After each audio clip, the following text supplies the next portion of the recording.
Good evening, everyone. This is Old Nan. I'm joined today with Lady Ashley, and Lady Steffi's running a little bit late. She'll be here shortly. And the three of us, we are the She Wolves of Winter. Thank you for coming, and we hope you'll enjoy what we've got to say. And we're doing um, Game of Thrones Season 8, Episode 6 finale review. Ashley, go ahead. Hi, I'm Lady Ashley from the Iron Underneath. I'm so glad all of you can be here. I hope more people stop by. It's kind of like a a sad feeling and a not so sad feeling. It's just kind of a numbing feeling right now that it's over. But if you want to check out my videos, I'm Lady Ashley from the Iron Underneath. And I've got my own channel, but these are my she wolves. Steffi should be, like Man said, here any minute. And we'll just start without her, and she'll jump on when she can. And we'll just start going over the kind of beginning, I guess. Man, should we do that and wait for Steffi to jump on? Sure. Because I know everyone's very opinionated about this finale. So let's get into it. Go ahead. All right. So basically, I wow. I mean, I've had a lot of different feelings about how this has gone. Um, I feel like all of us are kind of feeling a little bit, either a little bit cheated or a little bit like we don't know why this happened the way it did. And I have my own views on why it did. Um, I know Steffi doesn't agree with me very much. I know Nan is probably. I actually haven't really heard your opinions. I'm excited to hear them, but basically we just start with we start with gosh, how do we even start? I haven't written it down. I don't have an outline, Nan. Um, we start with basically the Tyrion walking through the city that's Yeah, been destroyed, Tyrion and walking through John the and city and Davos yeah, following. Yeah, to start it. yeah. So it felt like it really did feel like a scene after a war, which it was. I mean, it was Dany's own war against, I think, herself and her past and what she's always thought she wanted so badly. And it was right in her grip, and she kind of lost it. But I think this was in her all along, and I'll talk about why that I feel like that later. But it was very moving and very sad because last week I said to myself, I think this is going to be one of those things where there's a lot of people that aren't dead in the city. There'll be a lot of people still alive and half burned and suffering, and there's not enough maesters in all of Westeros to take care of this many people and their injuries. And so Tyrion's walking by people who are half dead, and I liked that they put a man basically with his back burned off and his skin falling off of him to show the horror of fire and what can happen with fire. And when someone takes down a city like that, I think there were many times where we all cheered on Dany,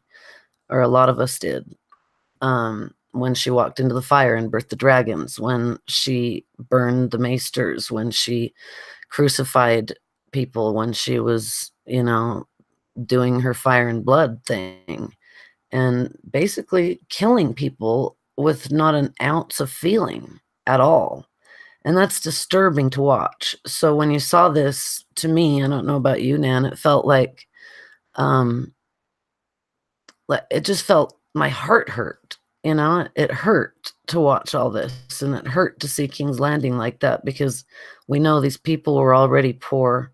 They were already having a hard time, even under Joffrey, eating and affording food. And uh, so seeing the desolation that was created by one woman and a dragon, George has said the dragons are as nuclear weapons. So she basically took a nuclear weapon to King's Landing. What did you feel, Nan? Because I had a lot of feelings that were pretty intense.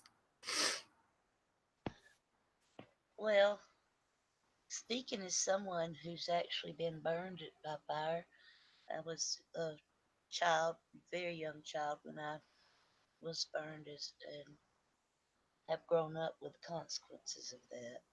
So Right. nothing to do with burning makes me comfortable at all to the Yeah. first place. Um, and the things that you see there, um, you can always see in any war anywhere. There's always going to be war somewhere, and these are the things that happen when we are at war with each other. It's not like we're at war with some big, you know, I don't know, but we are constantly at war with each other, even within our own selves and our own hearts. I think there's a level of war going on within our own hearts. Sometimes is this the right thing to do? Is that the right thing to do? And when you look at it in terms of Danny, you know, that to me, she thought of herself as doing the right thing all the way up to the very end. She got so she could not see, she never walked among the ruins of King's Landing to see the consequences of her actions. She never had to see children in right there in front of her or smell the burning of flesh. Which she has done that many times. That doesn't seem to bother her. But the sight of these children, she chained up her dragons because of one child. And here she is just killing, you know, if there's a million people in the city, she probably killed, I figured, at least 500,000. And out of that 500,000, there was probably at least more than half of them children, I would think. Because a lot of the men had already been at war, were already killed off in either by Cersei or war of the Five Kings. So, I had very mixed feelings about this. And knowing it is the last one, it really, um, it really brought it on home to me. But I'm glad that we still have two books ahead of us and another new series coming out.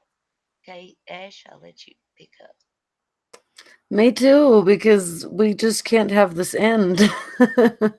I think we're all kind of maybe feeling like it's the end of an era. Well, it is, but I think it's just going to get more deep into George's stories, and every one of them, I've read a lot of them, even outside of the of Ice and Fire universe, and they're beautiful. And I don't know if anybody's watched Night Flyers, but it's incredible, and I would suggest watching it. It does give you a little bit of insight on this as well. So, yeah, it was a sad feeling, sort of just a lot of feelings mixed together of its ending and how are we going to I couldn't figure out how in the world they were going to get rid of her and how in the world they were going to deal with her with this. I mean, it looked very Nazi-esque, did it not? I mean, it really looked like the dictator is here with big, huge Yeah, flags on one side and, real just yeah, destruction all around and a huge army. I mean, it was like Genghis Khan, or it actually looked a lot like Lord of the Rings with Sauron too. Big troops and everyone just screaming for her, and the look on her face was disturbing because she was just right in it now she's the conqueror, she's the despot, she's the tyrant, she's the dictator, and that is not what anybody needs at a time like that. I mean, they'd been through so many wars, like you said, and King's Landing isn't. the nicest place to live when you don't have money. So Flea Bottom is a hard place to grow up or even live at all. So all these people, expect already living under Cersei and Joffrey and Tommen, even though Tommen couldn't really do much because of his mother, because of Cersei trying to sort of take over and rule in her children's places, even though they were kings. It was always her ruling behind.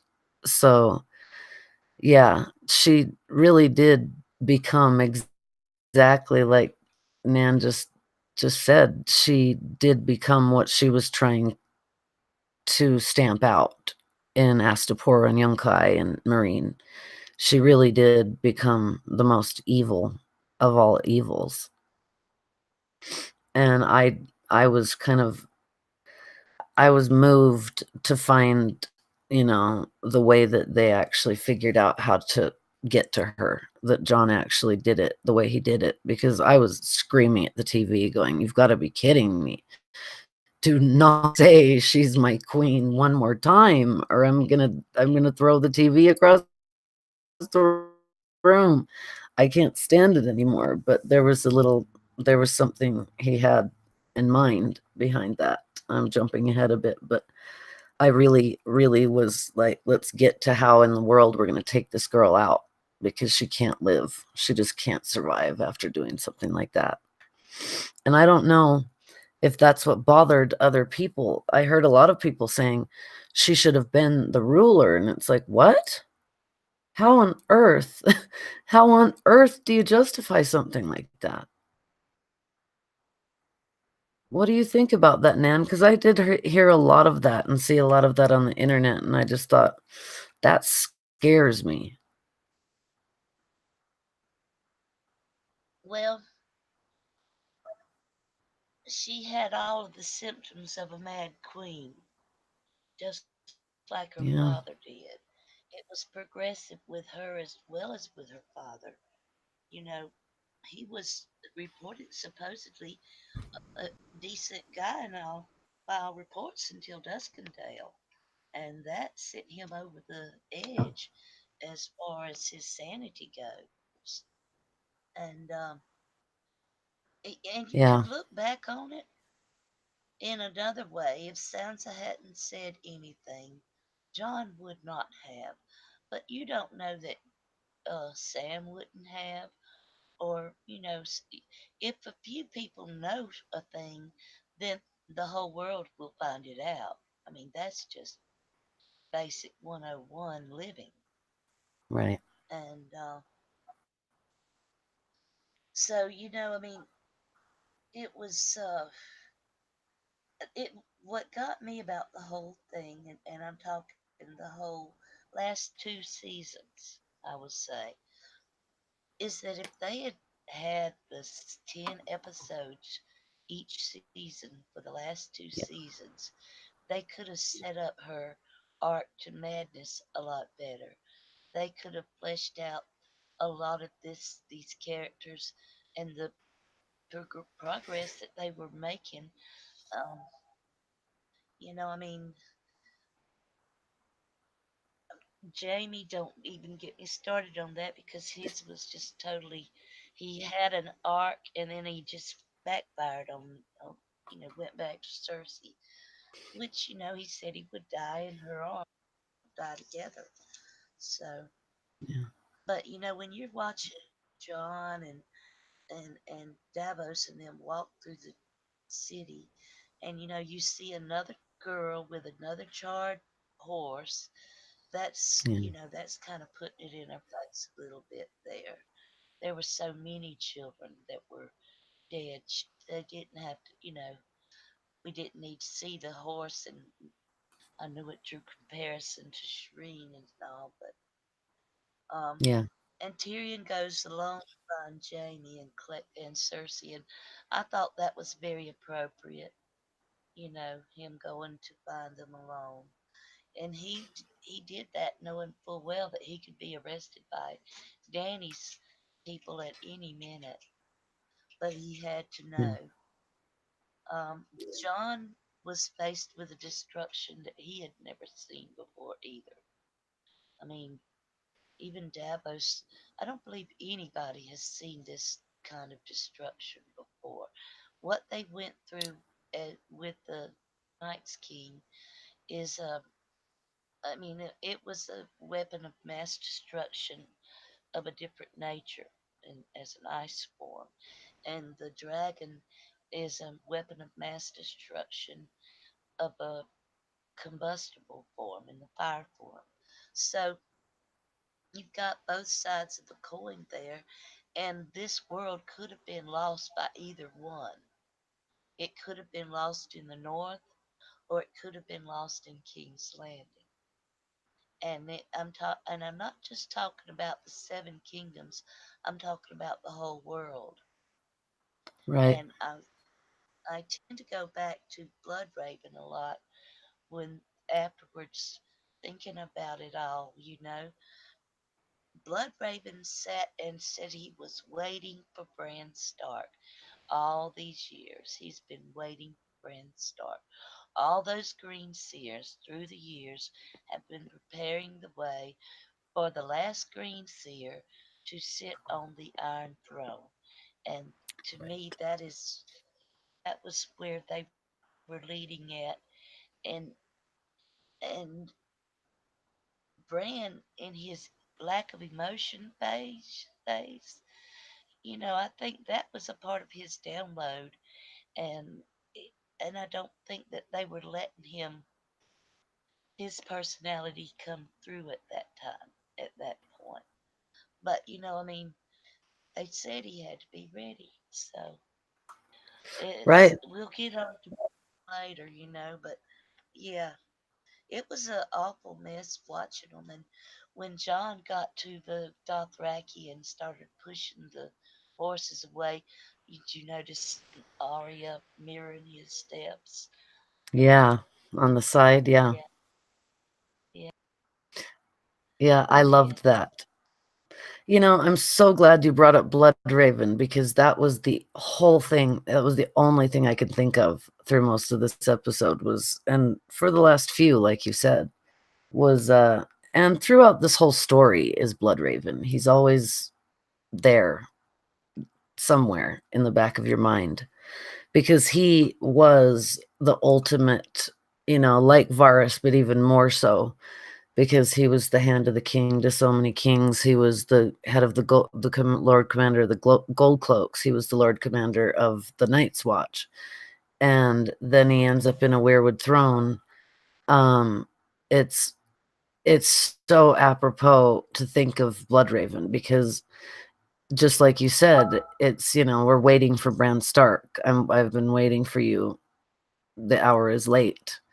Bloodraven did nothing but affect succession for years, almost 100 years, as much as he possibly could from wherever he was. He did make sure that who he thought should be on the throne was.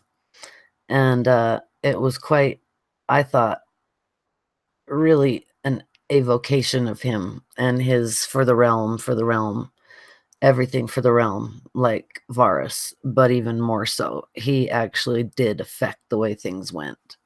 And Bloodraven, for all the bad that he did, there was a lot of good that he did also. And, he got blamed for so many things going wrong, a little bit like John does, but more in just a way of like, because he looked different and he was very different and he was a scary, imposing figure for a lot of people as an albino with a big birthmark and red eyes, and so yeah, evoking Bloodraven just really was everything to me because it felt like, oh, there's a double meaning there that I really never saw with that was Bloodraven saying, I've been waiting for you. He wasn't just waiting for him to sit in the weirwood throne.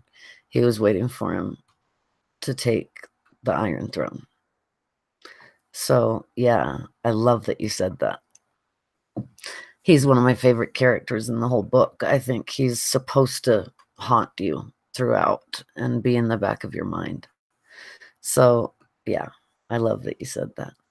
And John pushing the horses out of the way. I'm a real horse girl. I've ridden horses all my life, and watching him just push them out of the way was perfect because he's such a he's such a warrior and he's such a horse man that such a rider, such a great rider, and such a great fighter that when you push a horse out of the way from the back, it's pretty easy to get kicked. And so I was going, oh, oh, Yes, oh, it is. careful, careful, careful. But John had a purpose. He was going, I was just like, oh my God, what are you doing? How you're just gonna walk right up like that, right up the stairs? But and then he just walked right past her and stood there, which I kind of liked because it was like, I'm here. Are you are you even going to see me? Are you going to recognize me? What are you going to say? I'm your partner. What are you going to say? And then Tyrion kind of coming out and standing there too and actually talking to her. It was like, whoa, scary, really scary because, Yeah, he could have been we taken out jumped at any moment. we jumped this gun a little bit. Grey Worm and John's confrontation when Grey Worm was executing Yeah. prisoners, that set the Yeah. tone for the rest of his and John's relationship. When he called his men back in the battle Hmm. and wouldn't just indiscriminately slaughter everybody, then Grey Worm immediately chose to dislike him from that moment on, distrust him. And I don't Yep. think Grey Worm, I think that was a clash of cultures in that Grey Worm did not understand the culture from which these people were coming from. And Daenerys did not understand the culture of Westeros either. She had No. no clue. Um, the things she did over in, she has a big, had a bunch of giant dragons. She could pretty much do anything she wanted to. She was the ultimate, antagonist, I guess, at this point. But like I said, if they'd had the 10 episodes per episode the last 2 years, it could have brought that descent into madness out more and made it not quite as rushed.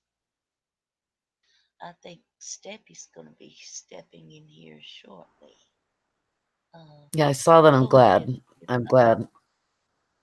Yeah. Um, yeah, I agree with you there on the 10 episodes because it seemed like so many people just did not have enough information. And I understand that. If you haven't read the books, you don't know really who Danny is and what her progression has been because they didn't show it. They did show it, but what you have to do is what I realized is, they don't, I don't know, they seem to kind of take foreshadowing as character development where it's not. You have to keep reminding your audience, like, I appreciate directors and writers who don't assume that their audience is stupid and just keep doing things that don't need to be there. But this needed a lot more build up, I think, to for people to understand why, Danny would descend into this kind of madness. Like, especially like you said, Aries at Duskendale. The thing that's so interesting to me about Duskendale and what Aries' madness sort of came from was that it wasn't about getting tortured or beaten or even maybe anything close to that. I don't know. We don't know what happened in Duskendale, but from the reports of the Darklands and from people who were there was that he kind of got just mocked and left alone. And that, like Maester Aemon said, a Targaryen alone in the world is a terrible thing. And at the time when he said that, it seemed like he was being really sentimental and, oh, there's another Targaryen. I want to be with her. I want to be near her. But what he really was saying, I think, is that he wanted to counsel her and advise her and make sure this didn't happen. Because, there's been quite a few Ares, Magor the Cruel. There's been a few who are just, and I really like Magor the Cruel, but there's also another side to the coin with him, where he would just burn whoever didn't agree with him, especially the Faith of the Seven. So, looking at Ares, I think this is what the same thing happened to Daenerys. She was left alone. She was driven away by the North, and the people in the North didn't accept her. And Jon finally rebuffed her advances, and that was it. Losing Missandei. There's a book character named Ero who became the Missandei in the show, and their characters were mixed together because throughout the books, every time Daenerys would do something like this, something where she would burn a lot of people or hurt a lot of people, she would say, they're all heroes. They're all, they did this to Ero. So, because what happened with Ero is Mago, the Dothraki blood rider who Khal Drogo ripped his tongue out when um, he was raping and pillaging, which is what the Dothraki do. So Daenerys comes in like, well, you're going to follow my orders now. And it's like, wow, this is a totally different culture that you know nothing about. And this is what they do. Like it or not, it's what they do. And you're not going to just come in and stop them from doing it. You're going to get somebody killed, mainly your husband. Their call. So when she saw them raping a girl, her name was Ero, and Daenerys took her for her own, like she did with the women in uh in the Dothraki Sea. And so it was the same kind of thing as Missandei, but it was even more intense. Like every time she did this, it was for Ero, and she kept yelling at Jorah, "Don't you remember Ero? I'm doing it for her." So it was kind of like once they killed Missandei, that was it for her, just like Ero. And I just wanted to put that out there so maybe people can understand a little bit more how the progression did go, even though there was no Ero in the show. She was in it for a minute, but she didn't mean anything like near what she meant in the books. So she was, it was just the specter of a girl who had suffered and suffered and suffered. And then finally she takes her as her own. But after the call dies, Moro doesn't get killed in the books. He does in the show. Khal Drogo rips his tongue out.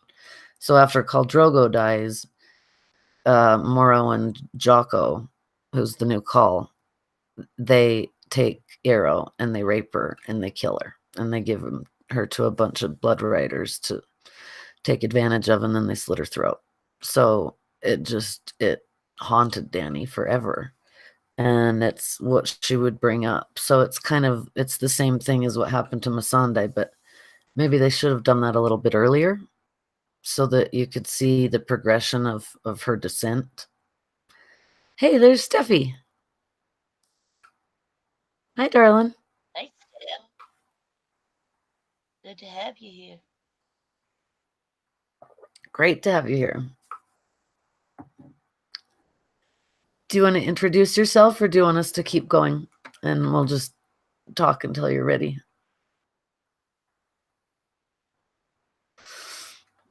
Maybe she's not I ready yet. I So, thought I thought that Davos had one of the best. One of the he always comes up with something rather Davosy. But when they were executing the prisoners, and he was saying, Davos said, "How much defeated do you want them to be? They're on their knees already, man." right. I thought, he's right. How much more do you want out of the people? She's already got them down, as low as they can go. And that's not something that the Northmen or the Westerosi, just killing prisoners out of hand like that. A lot of them do, but it's not always done in the North. And if they do, it's got to be the one who passes the sentence does it. So Um, and and then we were at Tyrion and Jamie and Cersei, and I thought that was some great acting by Peter Dinklage. Man, you felt It that, was. didn't you? And there was so much death and regret and the loss of House Lannister unless Tyrion as a child at this late point. But Mm. yeah, that's another great house that is essentially gone. Yeah, what a trip. I mean, what would Tywin think? All of this and they're gone. But and to see Tyrion as hand of the king and leading small councils would have probably been one of Tywin's worst nightmares. But Tyrion was always the smartest of them all. And I like that you brought up the children because the children have always been a huge, huge part of this story. This is what Ned was all about, was protecting the children and, keeping the children out of harm's way. I mean, that's what his whole story was with John, was trying to keep him safe and trying to keep all the children safe. Even Daenerys herself, when Robert would talk about killing her, Ned would have none of it.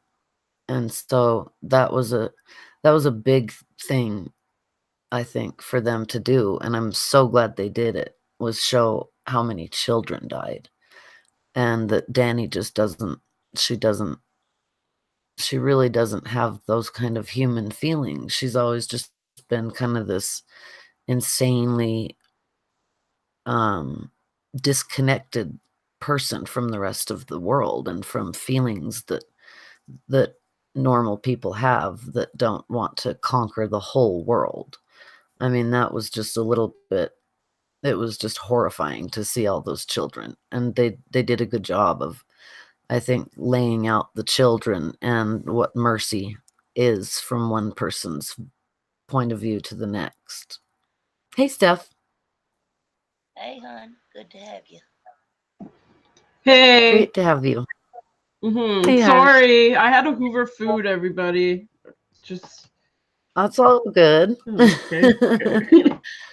We were just kind of talking about the beginning and Tyrion walking through. We just kind of got to Jamie and Cersei being uncovered by Tyrion. But if you want to say anything about the beginning, please do.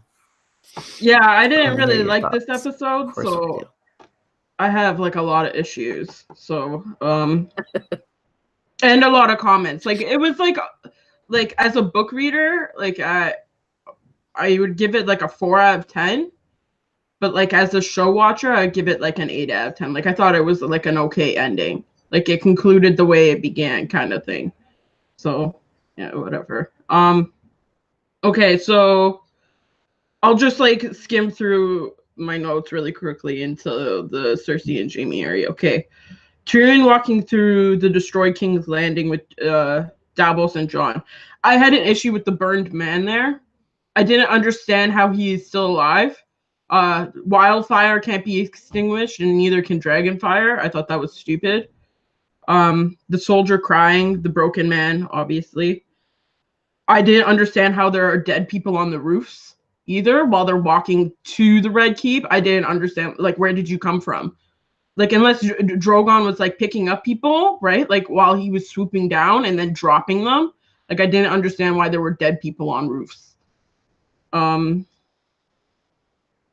it was nice to see Davos stumble upon Nora and the daughter for like a Shireen thing.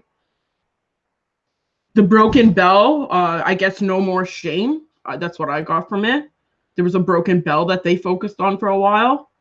So I thought maybe that was for Dany, that there was no more shame in like her actions. Grey Worm executing people. Good call on that bell. Yeah. What is it? And then I had Grey Worm, when his defeat. Like, I didn't understand that. Like when her enemies are defeated, I didn't really understand where Dany got this idea from that she needed to conquer the world all of a sudden. That was my big beef throughout this, because like throughout the entire series, all she wanted to do was to go home So basically, she went like she made the Dothraki go to Westeros. Then Khal Drogo died. She went to Karth or whatever, trying to get ships to go to Westeros. Then she went to Slaver's Bay to get like the Unsullied and an army, right? And she did that. And the only reason why she stayed in Marine was to see if she could rule Westeros. What idea did she? And she didn't rule it well either. So I didn't understand like when did you decide to rule the world? Like when did you decide to become Pinky in the Brain all of a sudden? It didn't make sense to me. Um,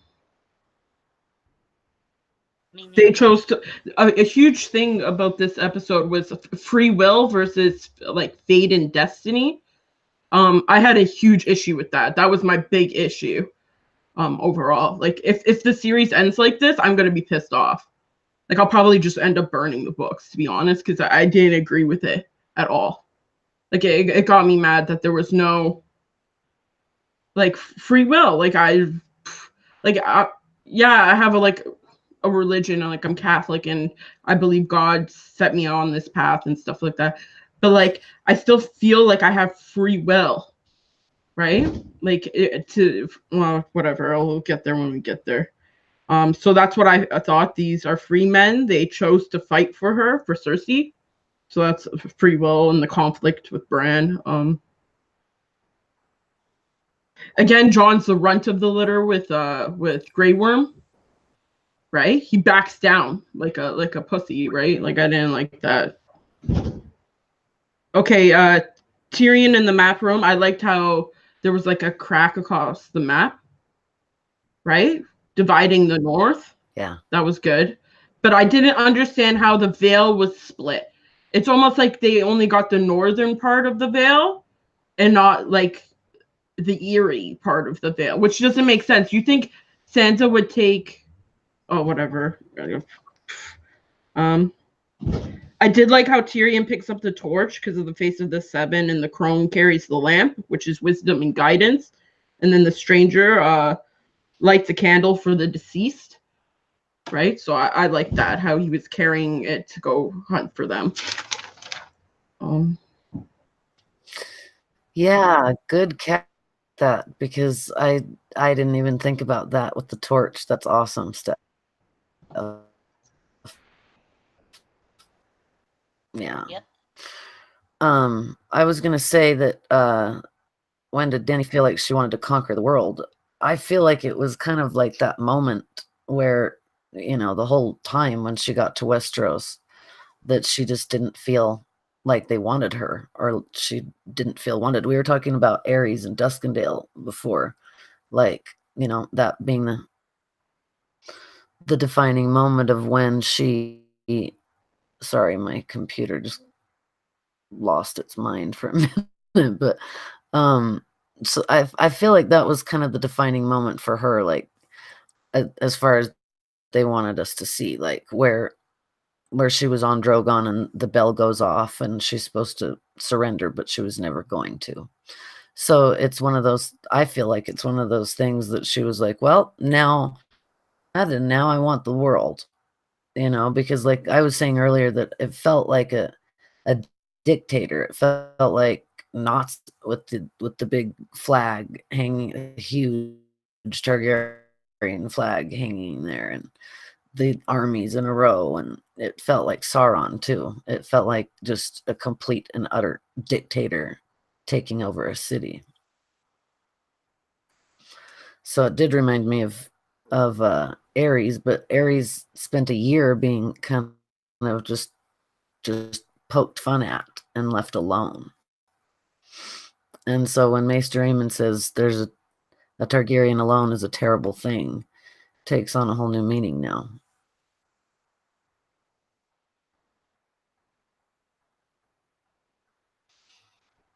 Sorry, I'm having some issues with my camera. Let me deal with this and you guys can talk while I deal with it. Sorry.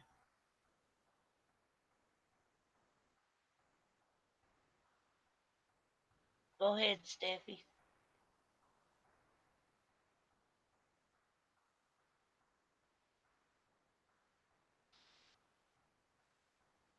Can you hear me, Steffi?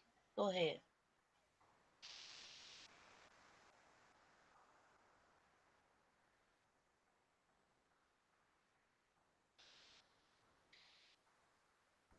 Okay, I think we got some technical difficulties. Steffi, you're muted. You're muted, huh? You know you're not? No, Okay. not me muted. Oh, there you are. Now, here you go. Um, yeah, I don't understand that like the Nazi thing because Danny's not a purist, right? She's basically she has like really high expectations. She wants a paradise, right? Like it's not just for her country or her region that she wants it. She's not a nationalist either, right? And she's definitely not a capitalist either. So to me, it doesn't make sense, right? Like she's the Nazi thing's just so out of skew. Like maybe for herself, she is a Nazi, but like Danny's ruling Unsullied Dothraki, right? She's ruling Dorne, right? Like it's just a mix of people, right? Like she wants this like one world like utopia, right? Like it doesn't make sense like to call her a Nazi by like any stretch. But I get the fascism, the despot and stuff like that, like the dictator. Um, but yeah, that's all I just wanted to say. It was just driving me crazy, like everyone just saying that she's a Nazi. Danny's like the furthest thing from a Nazi. If she was a Nazi, like it would be much different, right? Like she would have forced John to have sex with her if she was a Nazi, if she was a purist, right? Yeah, I didn't mean it literally. I I get just meant that the way it appeared was so like the big banners and kind of the army like that. It just felt very fascist. I should have said that word instead of Nazi because it looks way different feelings. Yeah, yeah, you're right. I think that Grey Worm has set himself to kill John in particular, and I think he did it way back in the battle when he didn't bring his men ahead. When he called them to stop. After they had already, she was destroying the everything and everything. So, I think that to me, he said it seemed like he had a thing about problem with John ever since then.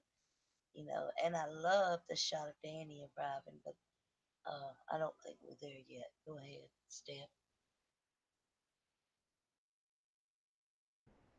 I'm just sucking on my candy. You can keep going. if you have stuff to add. Okay, I'll Well, go. No, go okay. ahead. No, you could go. You could go. All right. Well, I was just going to go on about, when John was walking through the Dothraki and Arya was shadowing him the whole way. And it was like I did a video years ago on her being becoming the stranger. And I think she does pick up that, that, that's a good avatar for her. Um, but she was always in the shadows, and next thing you know, you get Danny coming in, and like I said, I love the camera work of the the dark angel with the black wings coming up behind her. I thought that was some really great camera work. Okay, I'll let you ladies talk a while. Okay, I'll jump in while Ash is fixing her mic. Yeah, I agree with Arya. It was very nice to see her shadow. I still don't understand who I guess the green eyes would be the waif or herself. Like I like they didn't really explain it in the show properly. And I don't like it. I didn't like the conclusion at all. Like it didn't feel satisfying.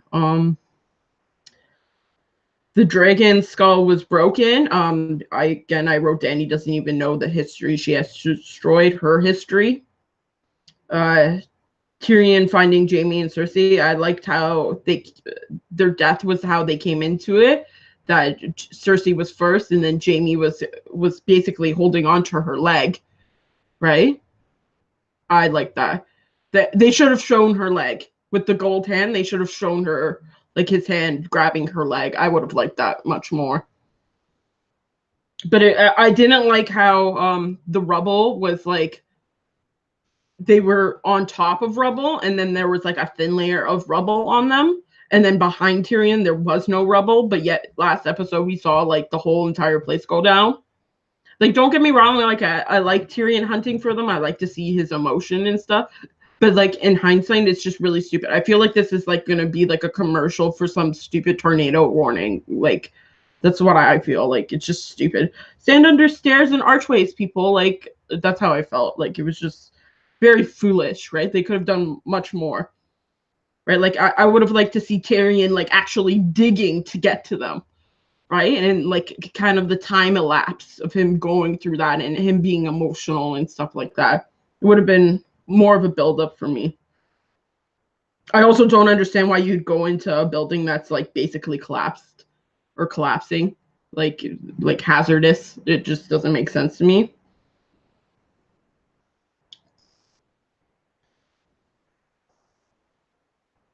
I did honor Peter Dinklage. Yeah, I actually like. Go. Yeah, I just wanted to say real quick to agree with you that I liked how John's the ever aware guy going, don't go in there. It's dangerous. Let me send some men with you at least. And Tyrion just goes walking in there. I think he was just so full of grief and like, what have I done? So he just wandered in there like, I gotta find them. I gotta see if they got out. And you're right. There should have been further under the rubble. Yeah. They should have, because they were standing there and it all came down on them. So I guess just easier to get to in filmland. But I mean, there were problems with this episode. It's just like I was saying before you got on. I felt like, and Cynthia was saying too, that she actually was saying that Nan was saying that there should be 10 more, like 10 episodes instead of 6, because it just didn't give anybody enough time to realize why she had gone so nuts. I mean, this has been building for a while, but like I was saying before you got on, is that there needs to be something reminded, a reminder every few episodes of what she's gone through before. And they just sort of left it from season 3 or 4, where she had done these horrible things to people and wanting to burn down cities to the trample. Turned out to be that it was just kind of boom right there in your face. And there should have been some reminders. I feel like they just really just went right to it, where there could have been a lot more setup.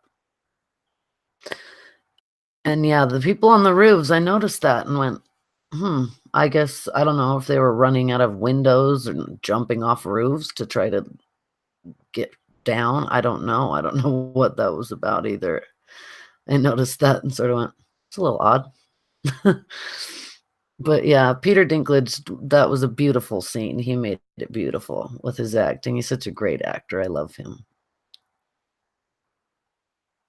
So yeah, and it was sad to see kind of Jaime sort of like by her breast and, always a little one step lower than Cersei, always putting himself there even.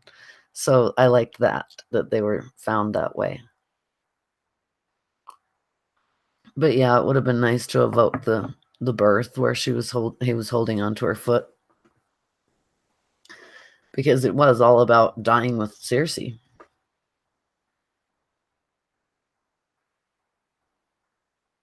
I kind of wish in scope that they would have went out like the Casterlys did.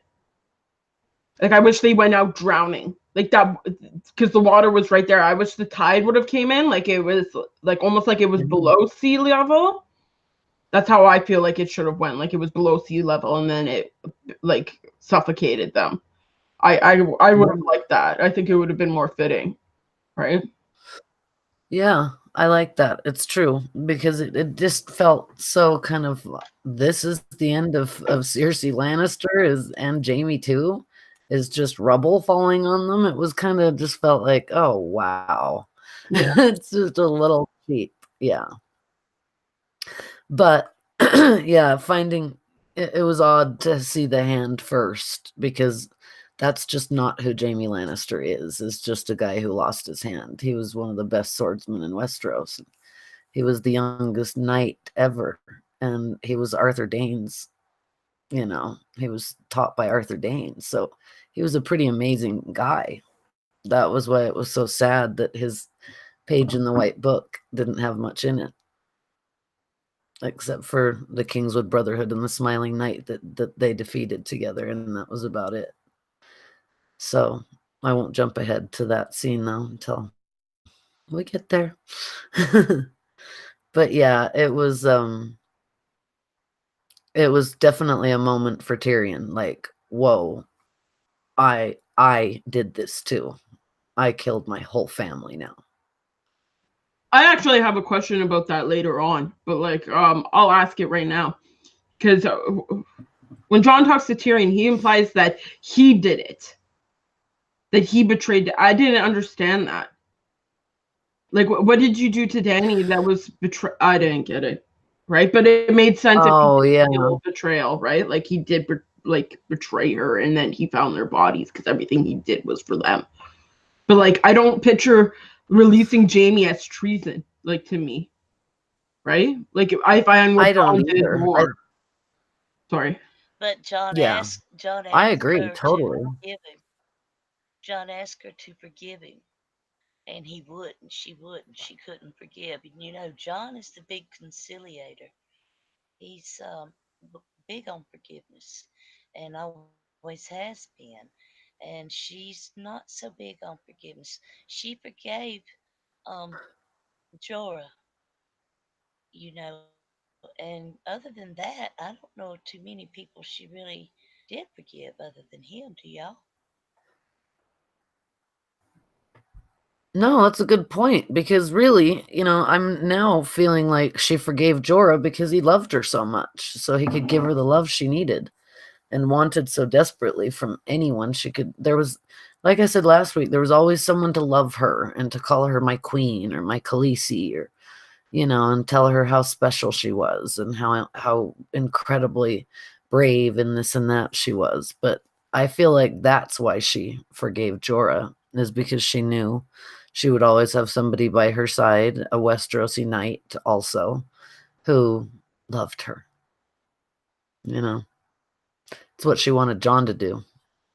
She wanted Jon to blindly follow her and love her and call her my queen. And I wanted to, like I said earlier, Steph, that I wanted to throw the TV across the room when Jon said to Tyrion, she's our queen. And it was like, oh, please, enough of this. What's wrong with you?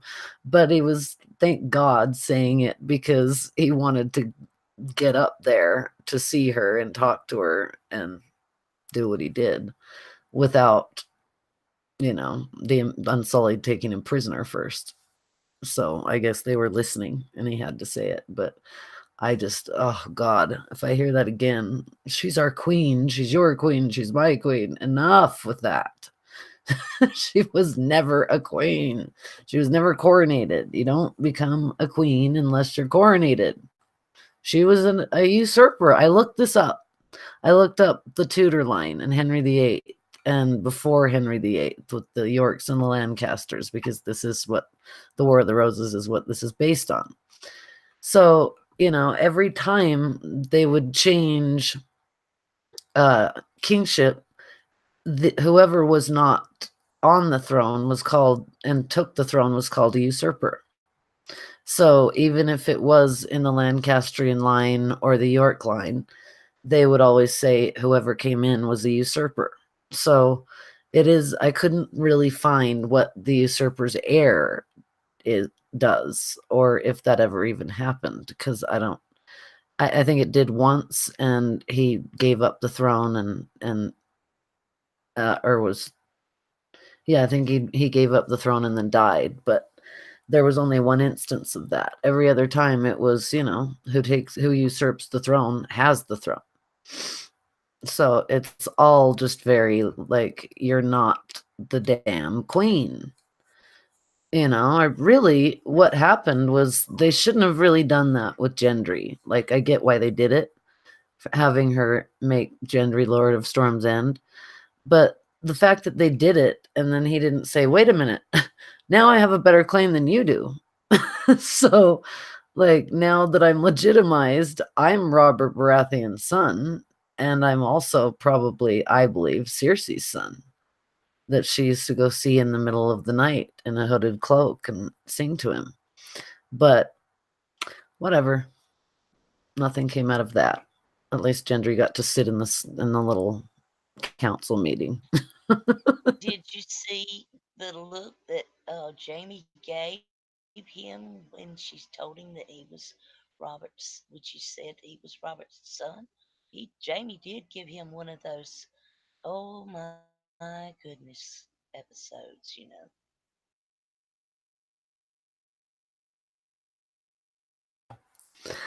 It went right past me, but I remember it. I remember feeling like, ooh, there it is, for Jamie, that it was always his kids, his Cersei, his love, his everything. But yeah, it was like, we all know Cersei had to do her duty as the wife of Robert Baratheon, whether he loved her or not. But yeah, that was something I'd totally forgotten. I'm glad you reminded me of that.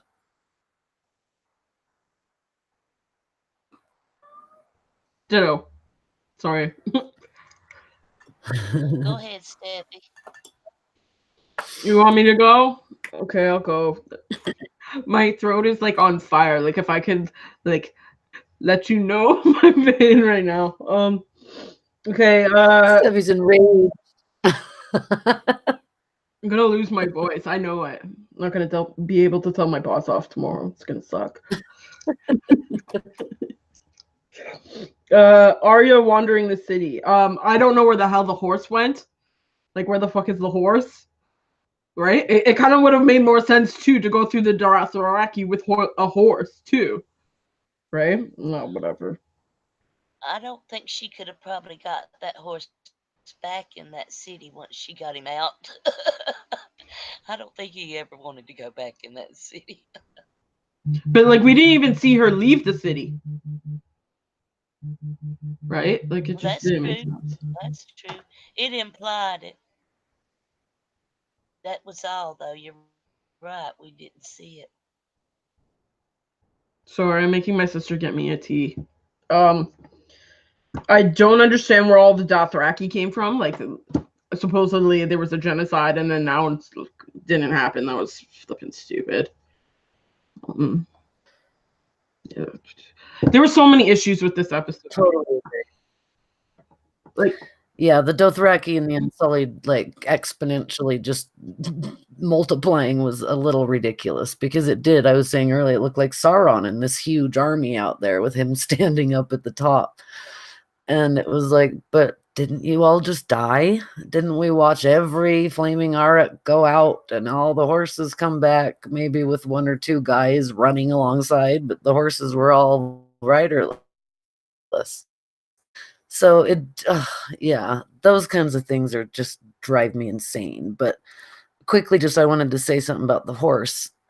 Like I said last time about the white dog in A Winter's Tale that Shakespeare wrote. It felt a lot like that to me. Like, this was just a way for her to get out of the city and kind of get to safety and gather herself, or a way, kind of a magical way of, here's your white horse, here's your way out of this living hell.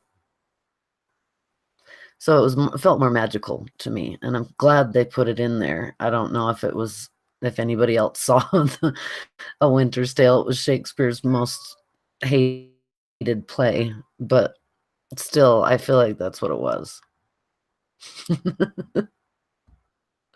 So please go on.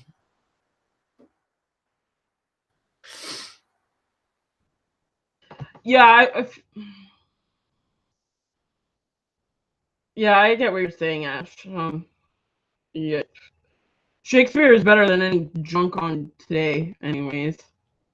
I feel like something's wrong with my camera.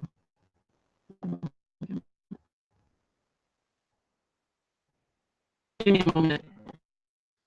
Okay. Um, the speech that Danny gave, the Dothraki screaming in the background, and the Unsullied doing their tapping thing, tap, tap, tap. And she, like I said, the wing, wings behind her, the angel of death with um look to her, as being like the angel of death coming forward. That was very good, and her speech was actually kind of terrifying. Um, she makes Grey Worm the leader of her master of war and the leader of her armies, and she's going to make over the whole world, like Steffi said earlier. This was not her objective to begin with. This is not the objective she talked about. And when she said that the war's not over until they conquer all the tyrants, and she said Winterfell, I thought, yeah, she thinks that Sansa is a tyrant.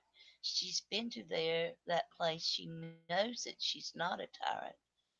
And but John didn't understand a whole lot of what she was saying, but I think he picked up on the Winterfell part. And you know, they're going to liberate them all. And they've already like wiped out half the population of King's Landing. And you know, and she wants them to break the wheel with her. She's high on her own victory, and that's what it was like. She was actually high on her own conquering self.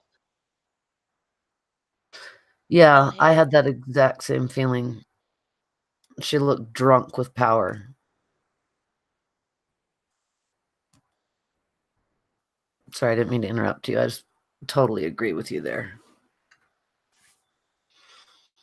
Go ahead. Oh, were you finished? For now, yeah. Go ahead. Y'all pick it Okay. up from there. I thought that was a beautiful visual with her with the dragon wings up behind her. It was scary and it was beautiful. Even though I was still just going, this is so wrong. This is so wrong in every way. And I also felt like it was a big, uh, kind of an, a bit of a reference to what's going on in the world right now, that how close we're coming to dictatorships and to tyrants right now all over the world. And this is how fast it can happen. Yeah, I mean, it's really, oh, how nice, T. She's so sweet. Hi. Um, yeah. Hello. So it did feel really like, whoa, she has now lost it completely. And it felt like Joan of Arc, like we're gonna get everything. We're gonna get everyone but Danny's kind of her own god. I don't think she's never really had any gods. Even the Valerian gods, I don't think. She's always just had herself. So she's got no one to answer to. Yeah, when it came to the Angel of Death scene, like it's been done before, right? Like Twilight's done it in a bunch of other shows, Constantine, like all these shows, but like years and years ago, big shout out to James and LaDonna because they brought up Paradise Lost, and that's how I felt about this scene, right? With that depiction, she was supposed to be Lucifer, right? Like the fallen angel, right? Like despite her being pure, right? Her nature being pure, it was everything that happened, her rebellion that made her evil, right? That's how I felt about it. It was good. It was lots of Paradise Lost in this episode, right? Like so many because of the free will, right? John and Sansa was brought up a lot, and I feel like that's kind of like the Adam and the Eve, the like either the fruit or you don't, right, kind of thing, and then Danny becomes tangible, and then yeah, whatever. It's so much stuff. It was good. Oh, I can continue too. I I hated this episode, but like in scope, there was like a lot of scenes I liked. I didn't understand how Grey Worm got there before John did. Like, weren't you just executing people like a second ago? Like, how did you get to the same? How did you get before? Whatever. Yeah, definitely. The fascist feel. Big shout out to like if that flag was real. Big shout out to the seamstresses that made that, because that's a big flag. A big flag. Not these like little skinny like what is it? What are they called? Oh, whatever. You probably know what I'm. Banners. Yeah, the banners, but like the long ones. You know what I mean? Like the one after the Battle of the Bastards, right? They hung these like skinny ones. Yeah, right. That one was a big flag. That could have cloaked the entire army. Um, I got again like with the Lion King references, the be prepared, right? Like, that's how I was feeling. There was a lot of Lion King references again in this. Again, I'm a '90s kid. I'm sorry. Um,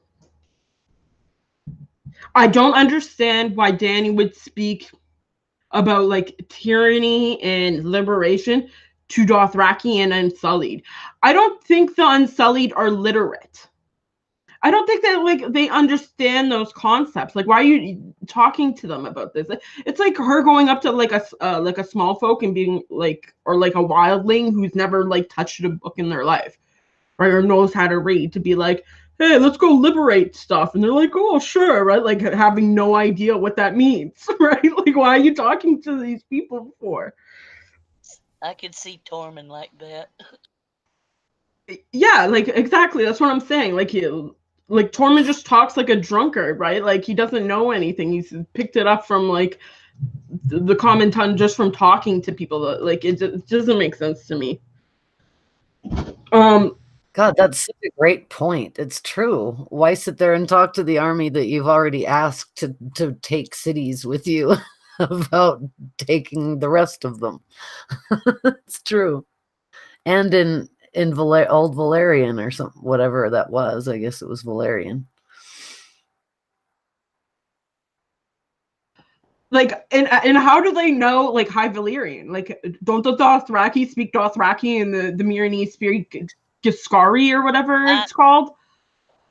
I thought the same thing. You know, the Dothraki shouldn't be able to understand the Unsullied, yes, but not the Dothraki. Yeah. And then in the previous episode, you have Tyrion going up to them trying to speak whatever. I guess it was Dothrak or like Giscari to them, and they're like, "You speak the common tongue." Why then just speak the common tongue to everyone? Like, it didn't make sense. Like, why are you speaking to them in a foreign language for? Like, I didn't get it. That's true. They could have done that a lot better, because it would seem like, well, you're talking to the whole city, are you not? Are you not telling everyone what's going to happen here? So why do it in a language that most people can't understand, even the Dothraki, which She is true. I don't think that they she understand that wasn't, language. but she wasn't, y'all. She was talking to them specifically. She was not talking to anybody else. Is what my take on Yeah. it was. When she was y- talking High Valyrian, she was strictly talking to her armies that came with her from Essos.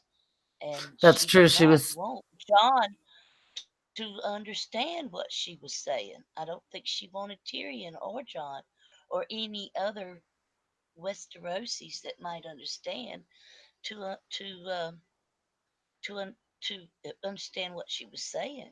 That was just my thinking on it. What do y'all think? no, that's great. That's great thinking, man, because you're right. She wasn't really talking to anyone else but them.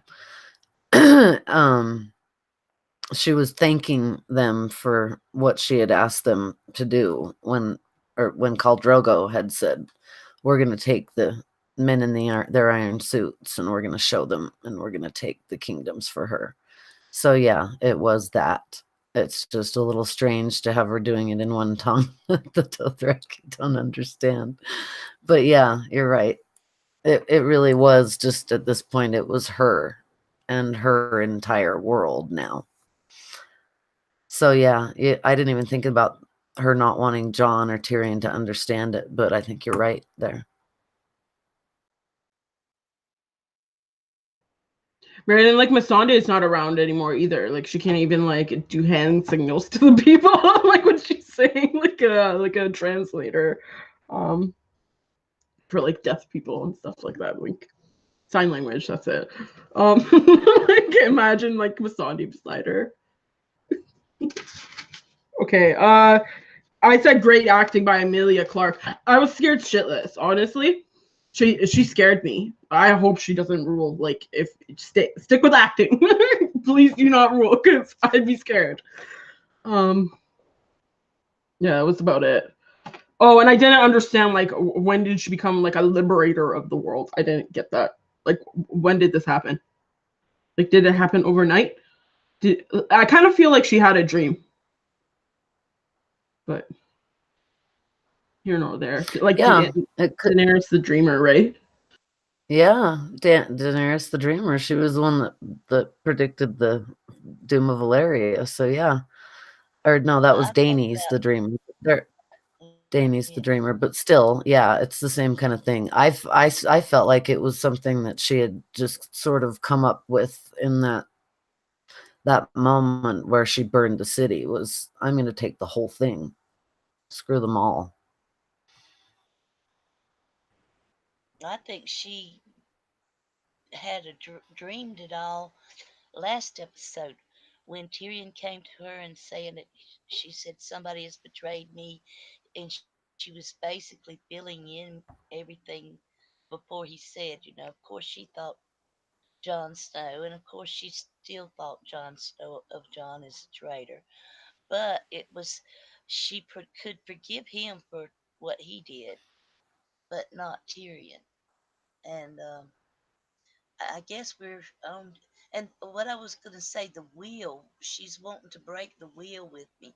Well, she's already broken the wheel in the Astapor and Marine and all of that. And now she's basically broken it in Westeros. Um, there's no more Golden Company. What's left of the rest of the realm, they we'll get into that later on. But yeah, I didn't see. I I would agree with you, Steffi. She did. She was scary. Her acting was spot on, and she did give it the Mad Queen spiel. So y'all go ahead.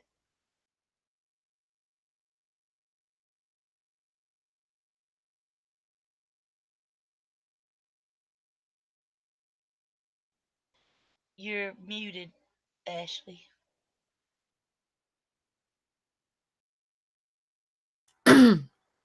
Can you hear me okay now? Yeah. Okay, good. It looked like one of the soldiers, one of the Lannister soldiers that were being executed by Grey Worm. It looked like that was Harry Strickland. Was he still alive? Or did you even notice that?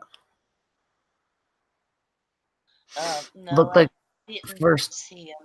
He was dressed in Lannister, the one they were that Grey Worm were executing. They were yeah, Lannisters. Yeah. maybe they used an actor that looked a lot like him. I just thought, oh my God, did he actually really make it through again? But no, I was almost sure he died last time. But there was his Mm, horse, and I thought, oh my God, is he back again? The guy can't die, but well, it it may not have been his horse either. It could have been just there's yeah, more than one white horse. So that was it on that. yeah, And Arya coming up on John. Well, we got to get to Tyrion uh, yeah, resigning his hand, and I right, thought he did that very good, very well. He told her, she told him, "You freed your brother, and that's treason." And he just looks up at her and says, "You slaughtered a city," and takes the thing off, and everybody stops.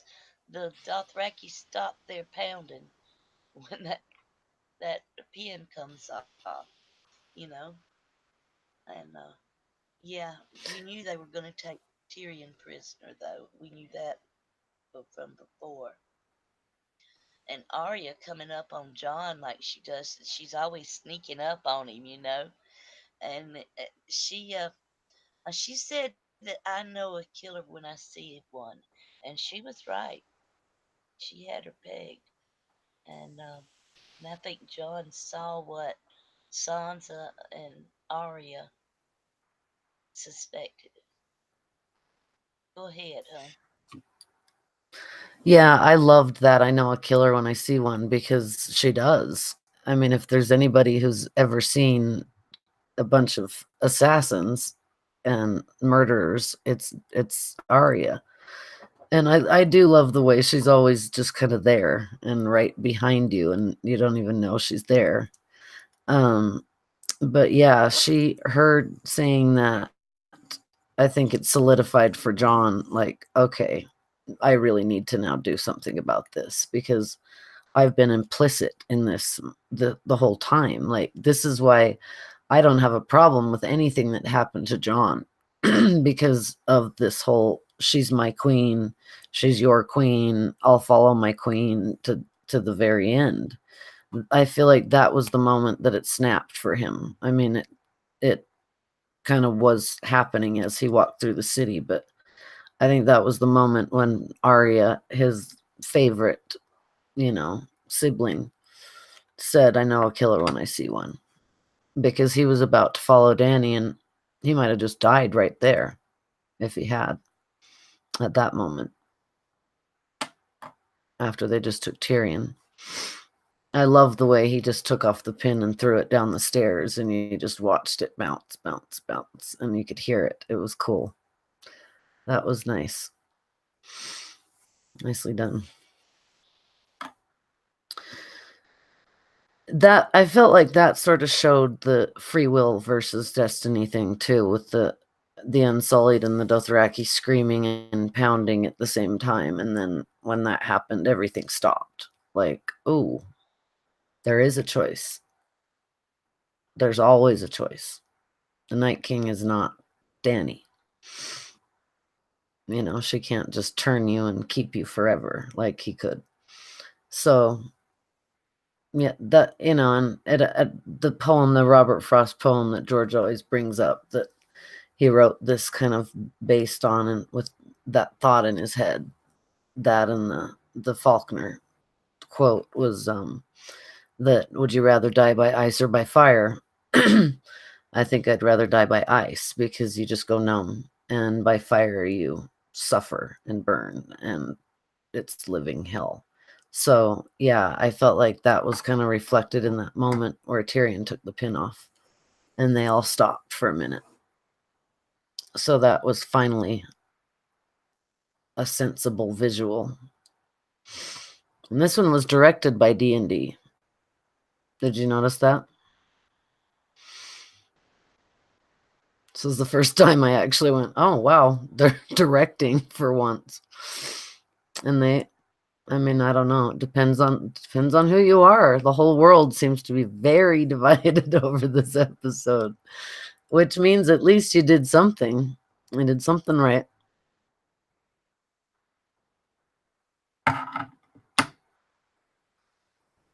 Okay, I'll Go jump ahead. in. When it comes to the hand of the kingpin, I think Tyrion's the only one that relinquished it. Like, I know Ned did, but then Robert convinced him to keep it on, right? Where he's the one that tossed it aside. So I feel like that's where, like, if you're gonna choose death, like to choose your own fate, that would have been the time that he broke the curse of the hand of the king, right? Because every single hand of the king has died so far, right? It was Jon Arryn, Ned, um, who else? Jamie died. I think Jamie was made no, Tywin died, right? Yeah, So it makes Tywin. sense. And Cersei didn't. Cersei didn't have a hand. She just had Qyburn in the mountain. Yeah. So yeah.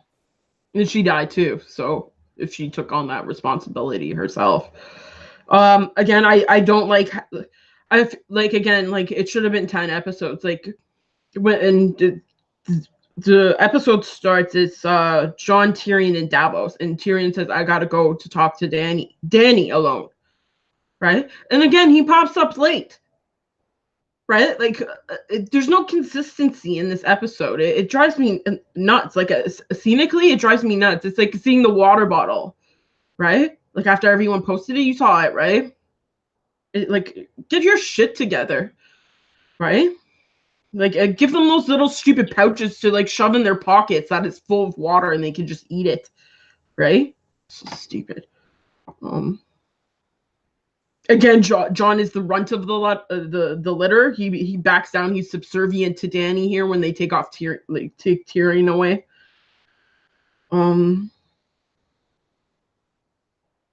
I find like it was like a good parallel to Egret when Jon's talking to Jon, right? She says she knows who you are, where Egret says you know nothing, right?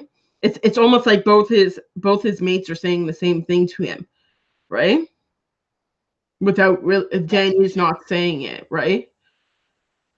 I like that. Well, I like that too because the Egret did tell him he knew nothing, and I see the what what you're saying about with Arya telling him she knows who you are, and he will always be a threat to her.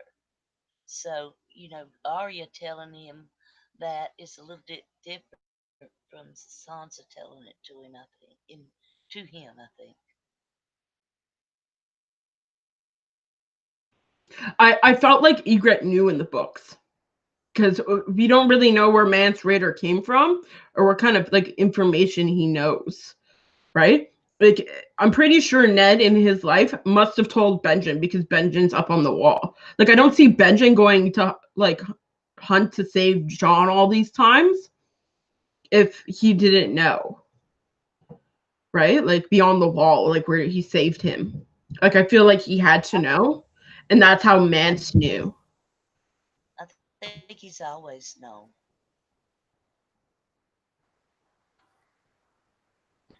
I agree. I feel like, I've always had a dream in my head that Mance is Rhaegar, but even if he isn't, it does make a lot more sense because I thought about Egret too at the same time. And, I just kept saying, he does know nothing. He does know nothing. Because it even took Arya saying, hey, remember, she knows who you are, and she will never not see you as a threat. And because she did this. So, because that throne was just that much further out of her reach at the 11th hour. So, yeah, it did really feel like Egret was very wise, and she always felt wise. And but yeah, I think she knew more than Jon did what was inside his own heart.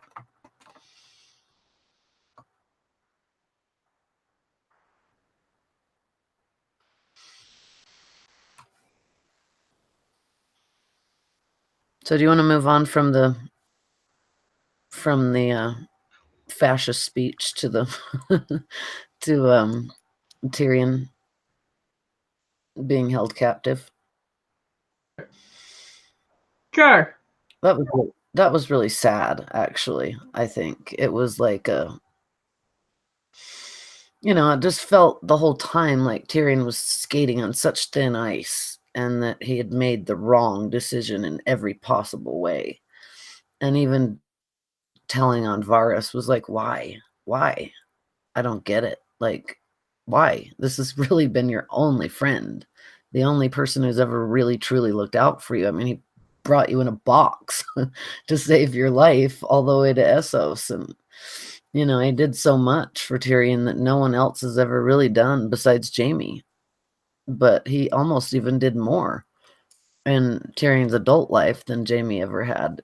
Maybe when he was a child, Jaime did this much, but it felt like that again. Like finally it hit him like, oh my God, I kind of deserve this, but I'm still going to hang on to hope somehow.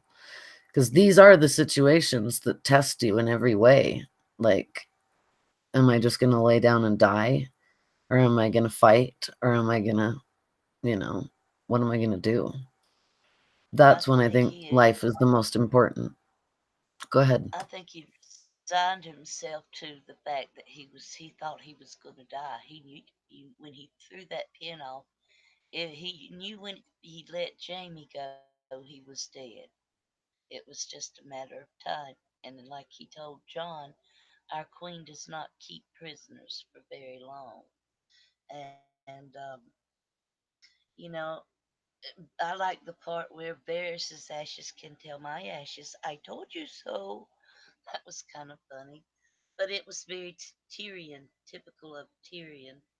And then John trying to rationalize all the stuff that Danny did was just stupid. I thought, I mean, at some point you got to see after the children being burned out there that he walked through, he had to have seen it.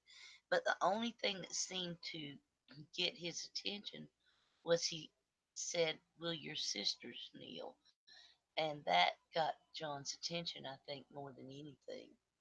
So when it came to duty or love of his family, I think his love of his family won out just the same as Ned's did in when it came to his honor and family, as far as John when he was a baby.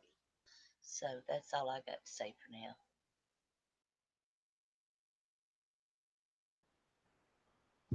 Um. Oh, what were you talking about, Cynthia? Sorry, my brain's not working. You were talking about the death of duty or whatever. You I didn't get that. No, I got a different take on it. Duty is the death of love. That's the way I took John's actions. He lost everything that he loved when he killed Danny. Right? He lost Sansa, he lost Arya, he lost Bran. Right? He's out beyond the wall. He has Tormund. Like I does he love Tormund? He doesn't even love Ghost. He didn't even pat him goodbye when he left Winterfell. Right? Like I don't know. I don't agree with that. Um I kind of hated the scene. John gives up his swords and daggers to the guards here, but when he goes to see Danny, he doesn't. Right? I found that stupid. Who's more important, Tyrion or Danny? Right? I don't care if a dragon sniffs you. Right? Like I care if you're unarmed when you come near me. Whatever. I just found that stupid. Um, is there life after death? Not that I've seen. It brings up the Night's King and how there was an alternative. We don't really know how the Night's King works in the books, right? How the Whites work. Like, do they have a mind of their own? Or like Craster's kids, do they have a mind of their own, or do they work in tangent with the Night's King? Right, and he just has like telepathy between all of them, right? To tell them like, oh, I'm going here, you guys go there, right? Like it's so they don't have to speak almost. Yeah, Oblivion is the best I could hope for. Again, you have the Night's King, right? Like even if it was true and that you didn't feel anything afterwards. Tyrion, I betrayed my queen. Again, this is ambiguous. Like I I don't know how Tyrion betrayed his queen by freeing Jaime. Cersei's dead because of Jaime, technically.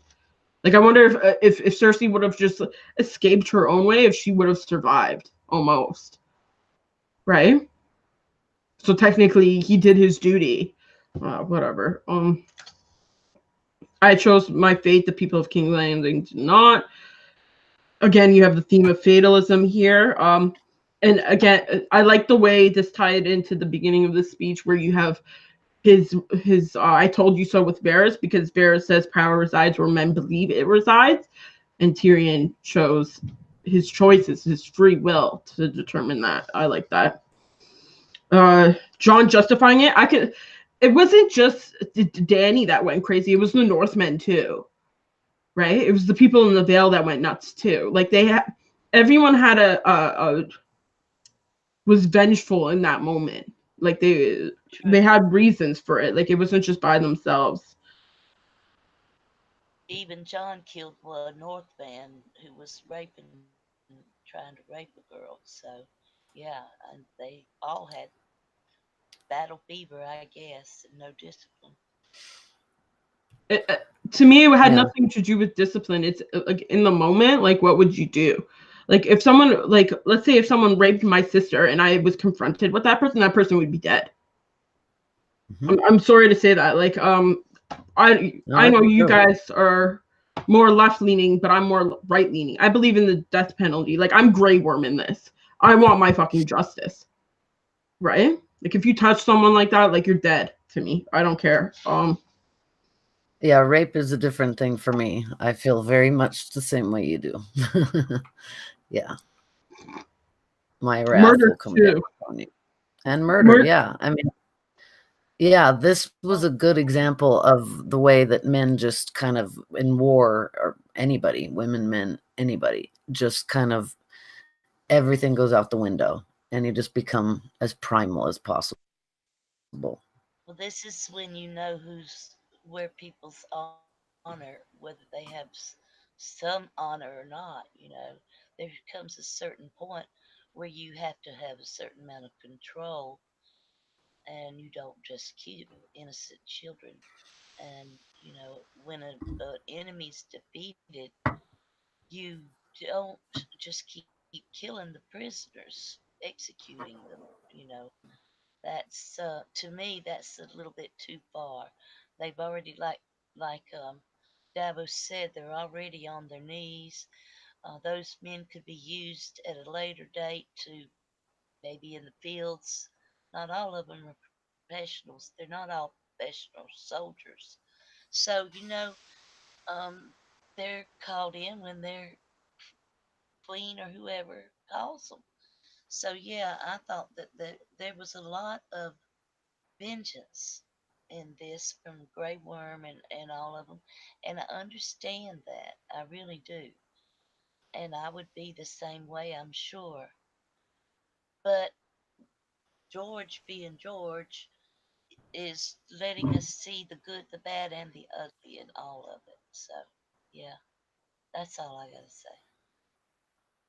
Yeah, I agree with you there. It's a very um human thing to, I think, to, I mean, and it is the ultimate question, the ultimate test of a man's honor and a man's um what's the word I'm looking for? His his Control. ability to control himself pretty much. Yeah. Is that what you do in those moments? Do you become John or do you become one of the millions raping and pillaging? Like there was a great speech that Robert Baratheon gave, I think it was in season 1, where he was talking about what would happen if the Dothraki did come to Westeros. And that if they did, it would be, pillaging and raping in the streets. And that's exactly what we just saw. And Robert was right. What he said was, what's the bigger number to Cersei? And 4 or 1? And she said, 4. He said, no, 1 army. And that was kind of what I felt like was going on here, was that there were just all these, you know, God, my brain is not working. I'm sorry, I'm not feeling very good. There were all these kind of scattered armies everywhere. It was like they weren't even an army anymore because they were all so removed from each other. Everything was such chaos. Nobody had a leader. And if they did, they weren't listening to them, except for the Unsullied, because they're trained that way. But otherwise, it was everybody for themselves. And so I guess most men, even Northmen, thought, I can just do what I want.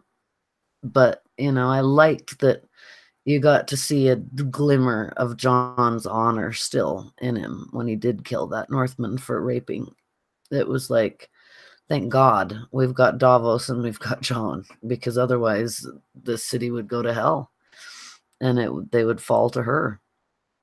I mean, I want to just quickly say that, power resides where men believe it resides. And Varys was so right to say that to Jon in the way that he said it, because it's, what do you believe? Do you believe you could rule? Do you believe you could be good and better than she is? Do you believe that you could hold this back? Because I think Varys knew what was coming for him, since he had sent out ravens and since he had sent out word and since he had tried to poison her and all those things. Like, he knew it would probably come for him, but I don't know if he actually believed it would or not, because I don't know if he believed Tyrion would actually rat him out. But the whole thing about free will was just everywhere through this, and that's exactly the perfect example of it, is all these men doing whatever the hell they wanted, and Grey Worm just, even though they'd already surrendered, even though the war was over, he's still out there executing people. And it was like, oh my God, this is who the Unsullied are, really, at their core. They won't stop. And so she got the perfect army, and she knew she did. That was the army she was going to trade Drogon for. And of course, she never was going to do it. She was going to, of course, kill them all. But that's what she got when she actually had to almost trade one of her dragons, or say she would. So this army, being her army, made things 10 times scarier. That, they don't feel pain. They're so used to being soldiers, and that's pretty much it. They're not even men. It's like we got that one scene where the one Unsullied went to a pleasure house just so he could be held and feel love from a woman. That was like the only time we've ever seen them really be human. So Grey Worm completely went nuts too. He really did. And he wouldn't stop. So the free will, it was like when Tyrion said, what did you see? You've died. What did you see? And Jon said, nothing. And just like he said when Melisandre asked him, what did you see? And he said, well, I guess oblivion is better than where I might go. And it was like, ooh, that's actually scarier to me than anything else, just that there's nothing. And I don't know. I mean, none of us know what there is, but I guess if you've done horrible things in your life, to think that there's oblivion and nothing is a lot better than thinking of the other consequences that could be there after death. So, yeah. I'll jump in for a second. When you guys are talking about like the men going crazy and stuff like that, it's talked about. It's easy to judge when you're standing far from the battlefield, and it was drawn to Tyrion in that scene. Right, and I kind of thought of like the Ned Stark and Arthur Dayne scene with Howland Reed. It's easy for you to judge that this was a dirty kill, unless you're the one that might die in that moment, right? Like it's one thing. I get what you guys are saying. It's just I like justice, right? Like you never know what that. Yeah, I guess we talked about that last episode. I won't touch on it, but yeah, that's what I'm saying. It was like there was so much pack. I think this was the longest scene in the entire episode. It was like a good 10 minutes. It was long. Yeah.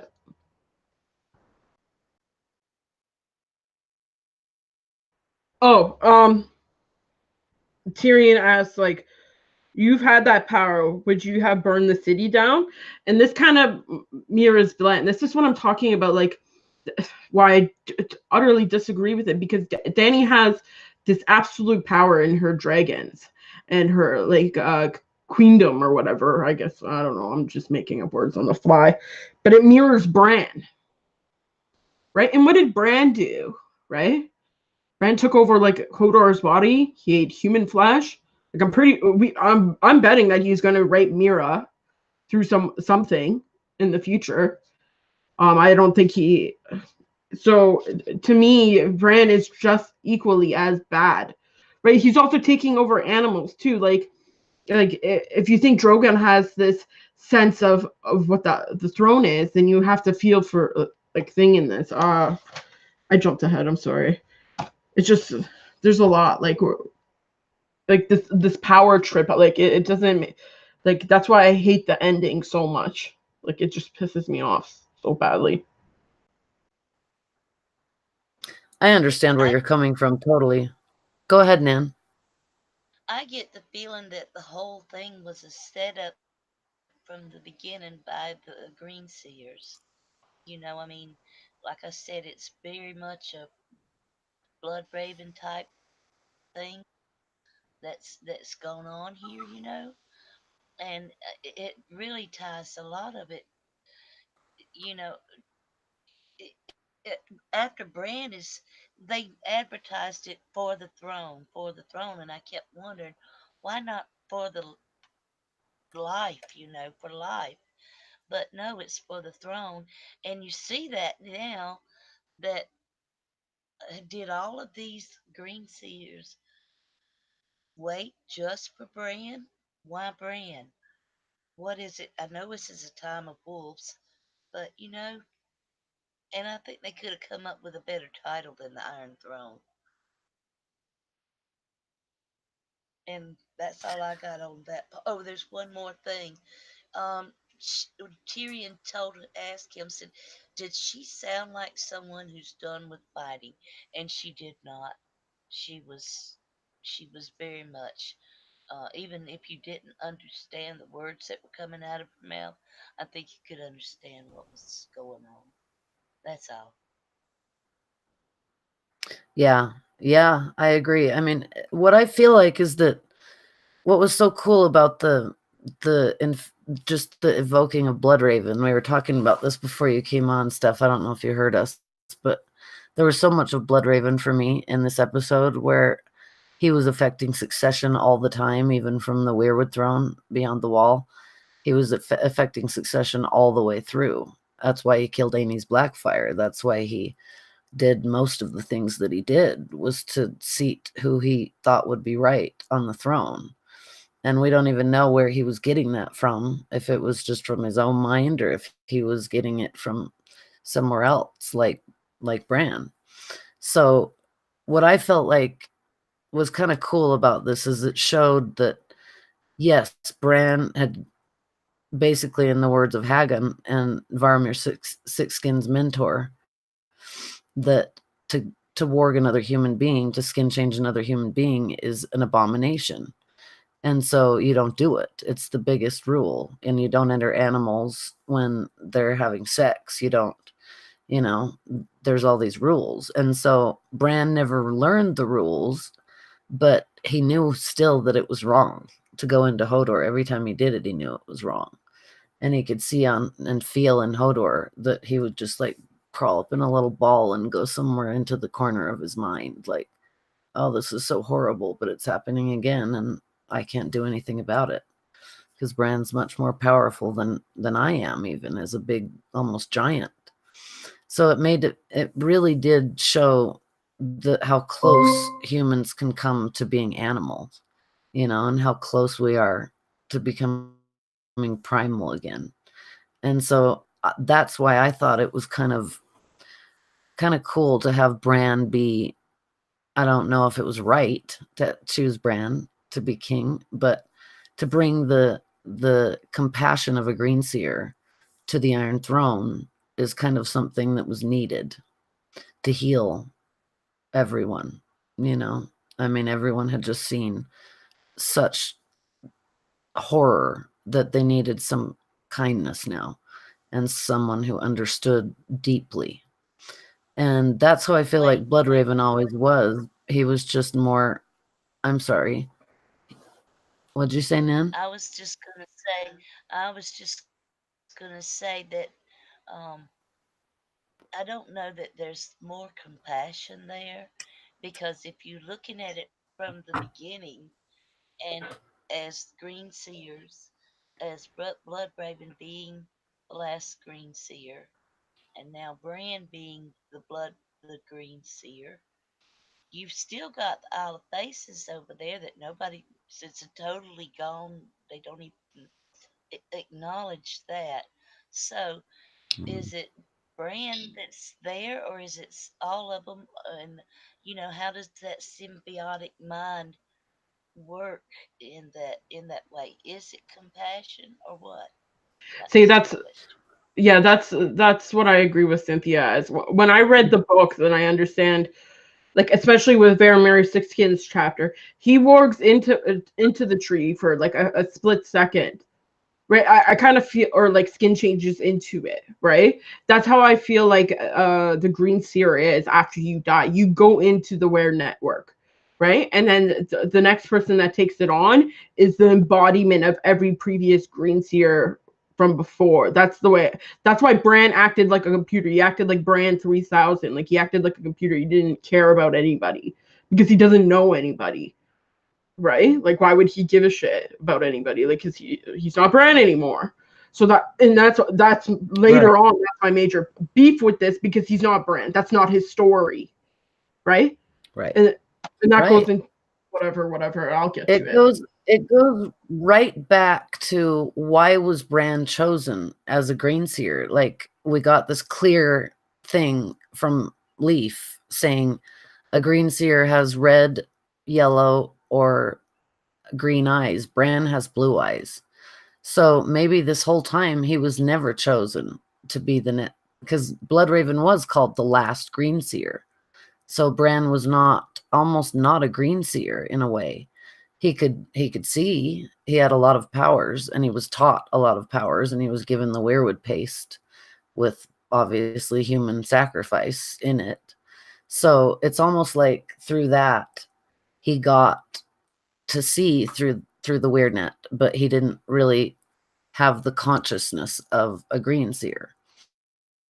Just like probably Bloodraven didn't either, because he was sort of going through his own, like affecting succession and things like this. He was going through his own mind and what he wanted, not necessarily what was better. But I think with Bloodraven, it was what was better for the world, for the realm, always for the realm, like Varys. But once you execute Varys and let that for the realm idea go, it's gone. Bloodraven in the show is gone, and Varys is gone. Now it almost felt like there was just an underlying feeling. I guess I didn't say it right. It's just that animals and humans were so close when it comes down to it, when it comes down to that moment of men gone wild in war and what they'll do, that it felt very like, humans and animals really aren't that much different when you come to your base self. And everybody was at their base self, even Danny. It was like the worst that you could be. What do you choose? You know? And I guess, like Danny, she chose fear. John tried to hang on to who he was, but like Egret said, he knows nothing. He really showed that he doesn't really he doesn't get it until the last second. Like he abandoned the Night's Watch. He deserted. He always was trying to do the wrong thing. And then he would evoke Ned and say, well, what would Ned do? He would do the right thing. Well, then what are you doing? Is that the fireside? I guess it is. And you're right, Nan. I'm just quickly about the title. I hated the title too. It was like, no, call it like something else. We all know the Iron Throne's there. We get it. The Thousand Blades of Aegon's enemies. Like that's the thing we need to get rid of now. Yeah, I agree. The title sucked. It should have been like a Dream of Spring because of how it ended. But whatever. Fucking idiots. Yeah, the teleportation stuff, the jetpacks flying around everywhere. Grey Worm gets there before anybody else. Missandei's in chains before anybody even gets off the beach. It's too much, and that's why they needed to give themselves more time. I get that they have Star Wars and all that, but like, can't you finish the thing you've been doing for 10 years? You know?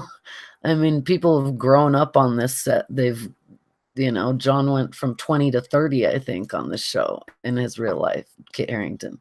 So it was like, get and all of us watching it, and giving us their time, giving them the biggest show they ever had on HBO and in television history, really. So give us the right ending and do it right. Don't just teleport everywhere and you know what the story is, and book readers do too, to a point, but we've only gotten to a Dance with Dragons.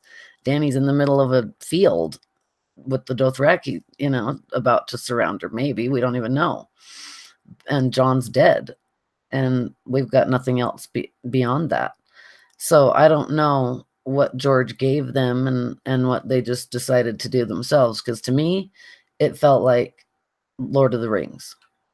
It really did. It felt like the ending of Lord of the Rings, but without the emotion, you know? Everybody going their separate ways and all that, but without the real connections and the loss of the connections and the love. So, yeah.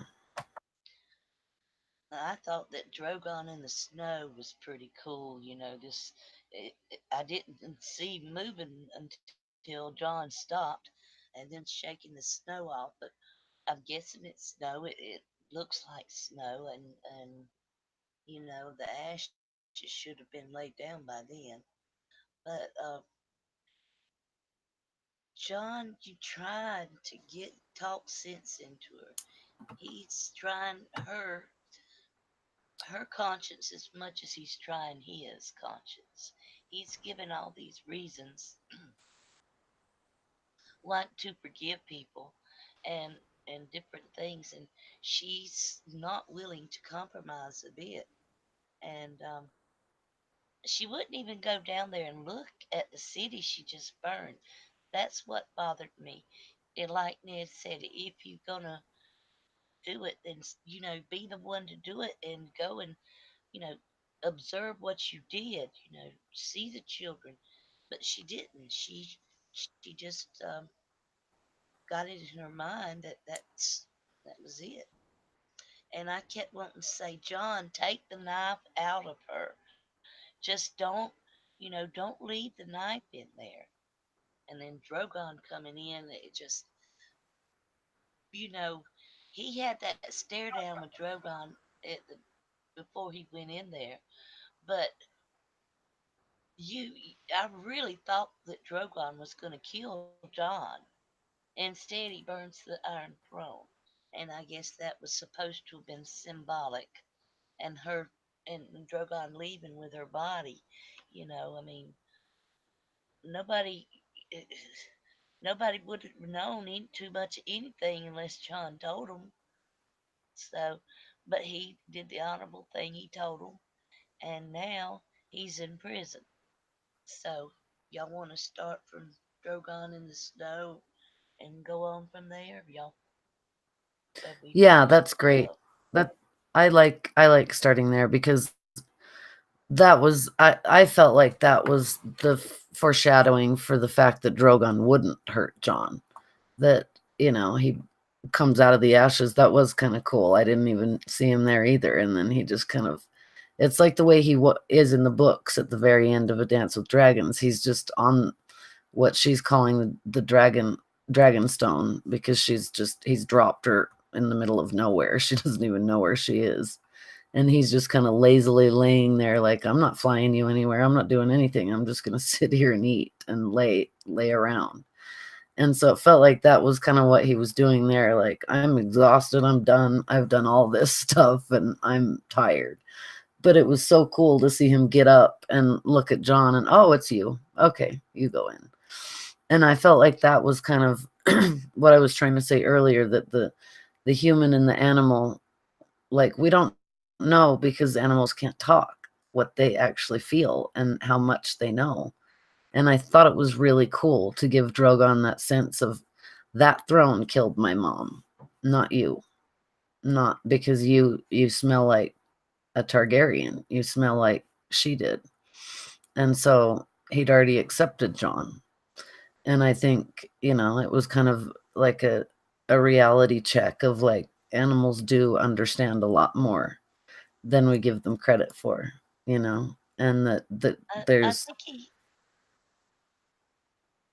go ahead. I think that he understood that John loved Danny, and he Hmm. still killed her, even though Yeah, he knew that he could sense John's love for Danny, and then I did figure that he would kill John, but instead, the throne, and that's what motivated Danny all of her life, more or less. It became yep. her mantra after her brother died. So she picked up the mantle and she went with it. And this is the results. That Right. was And if it. Drogon, sorry. I'm sorry, that was all. Go ahead. Okay, sorry I interrupted you. Um I felt like that's what it was. Like Drogon had heard this word, the Iron Throne, home, my home. I want what was mine that was taken from me. Like he had heard this all of his life growing up too with her. And he'd heard these words and he'd maybe even seen through her mind what her idea of this throne looked like.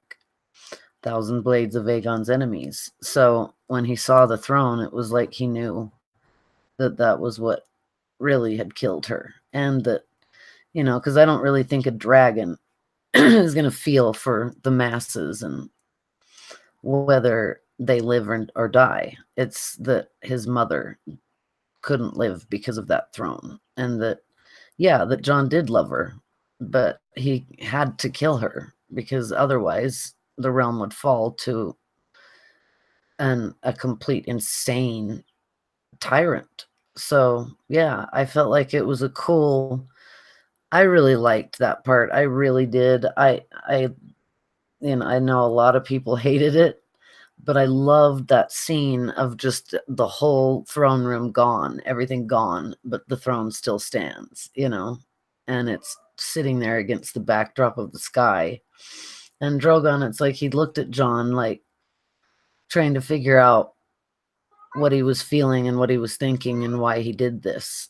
And it got through to him that he does love her just like I love her. It's that throne that did this. That Iron Throne that I saw in my mom's mind.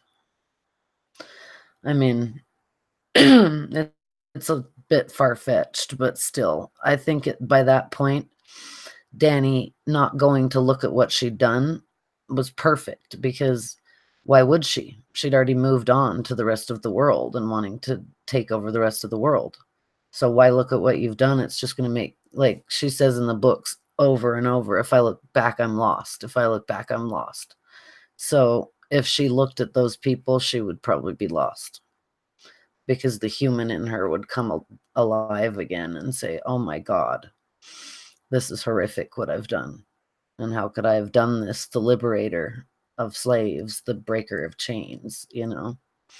Now I've killed innocents.